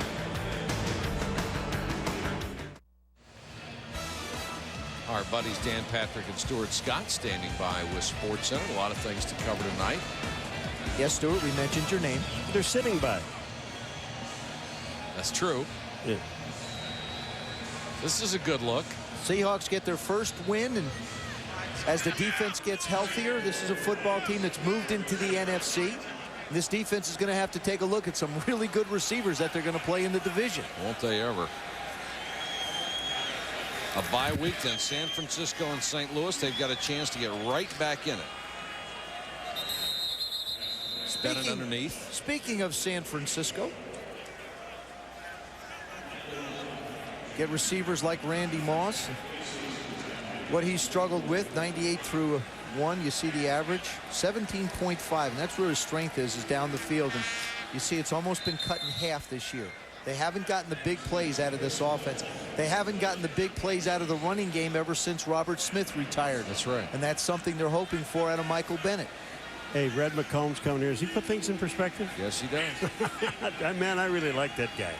Class act there. They also have a problem with their #1 draft choice, Bryant McKinney. Culpepper trying to go deep to Derek Alexander, who had some outstanding years in Kansas City. They got Derek Alexander because they wanted a complimentary speed receiver opposite Randy Moss. And I think as the year goes on, it's going to be important that Derek Alexander makes a bigger contribution to this offense so that Randy can be the guy that they want to go to. I don't think Randy can run. I mean, he's just come out on the field to be with his teammates. He barely can move. That's right. And I think that's a pretty good example for him to set in a game that is obviously over and has been for a long time, that he is out there limping and staying on the field. They want the screen to Mo Williams and got it. Bell, nice play, fought off a block. There's a flag down, however, back at the 37-yard line. This could be a holding call. Yeah, it's holding. McKinney, we mentioned him as the first-round draft choice out of Miami. They projected him to be the left tackle for the next 10 to 15 years. He was the Outland Trophy winner, and he was the 7th overall selection in the draft. Offense, number 76.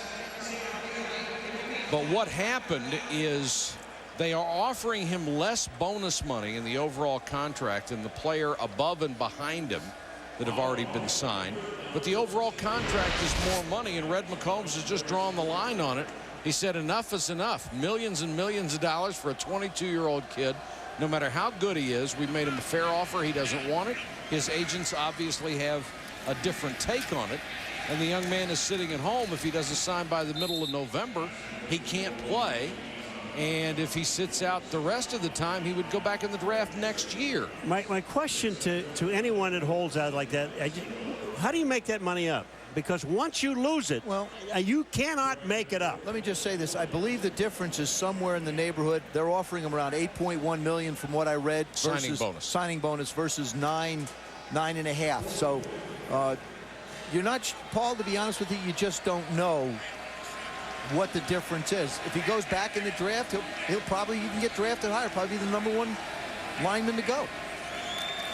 But he certainly would lose this year. Exactly, and the money that would have been made this year, which you're not going to make up. Williams underneath, fighting for first down yardage.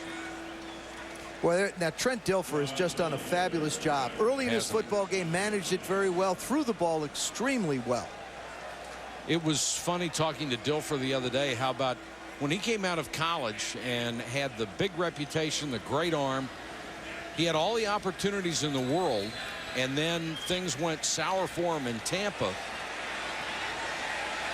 As here's the long pass knocked away and nearly intercepted, intended for Dwayne Bates. Then as Dilfer grew, not only as a quarterback, but as a person, the opportunities started to dry up. And when he talked about being in Baltimore, I thought he was very classy too. He said, you know, I thought they made a mistake letting me go, but I'm not going to criticize anybody. I told him at the time, just wait and see for a year from now if you're any better. He's only had 18 starts. He's only won 16 of them. But the other part of it is, how about the decision that Mike Holmgren made? He brought in Matt Hasselbeck last year to be his quarterback. It didn't work out. Matt hasn't really lived up to the expectations that Mike had for him. Trent came here, and just said, hey, give me a chance. I'll be the starter. I'll get it done. And it's worked out very well because he does provide veteran leadership, as you mentioned earlier, Paul, to a very young offense. It's an interception by Reggie Tongue. They haven't blown the whistle yet. And Tongue down at midfield with 9 seconds to go in the game, and Culpepper is really upset. He thought somebody quit on that pattern. I tell you, Tongue he's gets his still, second interception of the night.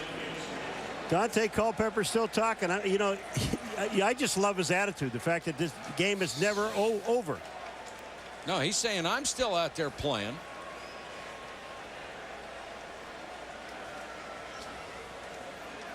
Oh, he's burned.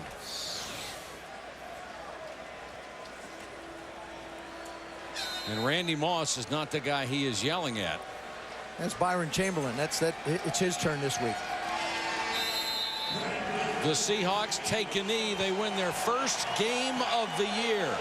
A monster victory here as they roll up 48 points. The final score 48-23 for Joe Theismann, Paul McGuire, Susie Culber, and our entire ESPN crew. This is Mike Patrick. This has been a presentation of ESPN, the worldwide leader in sports.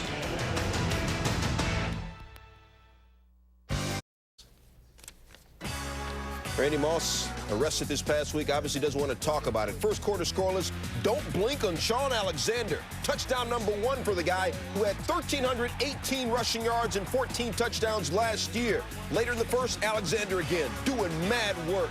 The academic All-American from Alabama from 20 yards out, 14-zip Seahawks. Second quarter, up 17-10. Let me tell you something. Sean loves Sunday night, getting his groove on. Last year in the Sunday Nighter against the Raiders, rushed for 266 yards, 4th highest total ever. Gets a screen pass here, 80 yards to the house. 3rd touchdown of the night, 24-10 in the second quarter. The ensuing kickoff, Vikings, Nick Davis clocked by Tim Terry. Hawks recover. Tim is yoked. Moments later, y'all got to give me that. Alexander from 3 yards out, 111 yards rushing in the first half. That's his 4th touchdown of the first half, 56 seconds after the last one. Next kickoff, Dwayne Bates stripped by Terry again. So next play, I ain't going to say nothing, but this ain't right, Dan. First player in NFL history to score 5 touchdowns in 1 half.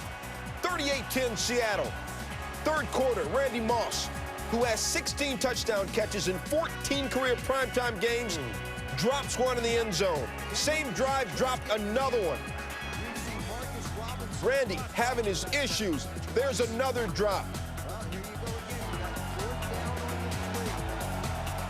And Randy Moss, who had 6 catches for 50 yards, dropped 3 potential touchdown catches. Moss and the Vikings lose.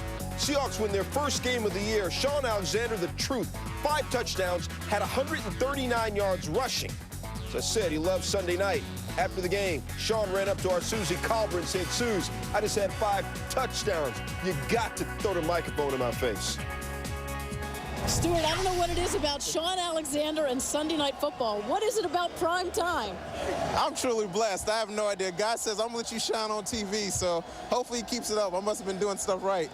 What was working tonight that wasn't working in your first 3 games? We just spread the field more. You know, everybody's been gunning for us to stop the run, and we just kind of spread it out, and there was holes there, and I just tried to run hard. After a performance like this, what do you do for your offensive line? I've got to do a lot for them because we play Monday Night Football next, and, you know, it's going to be an awesome thing. Congratulations. Hey, thank you. See y'all later. Hey, what's up, D? Stuart?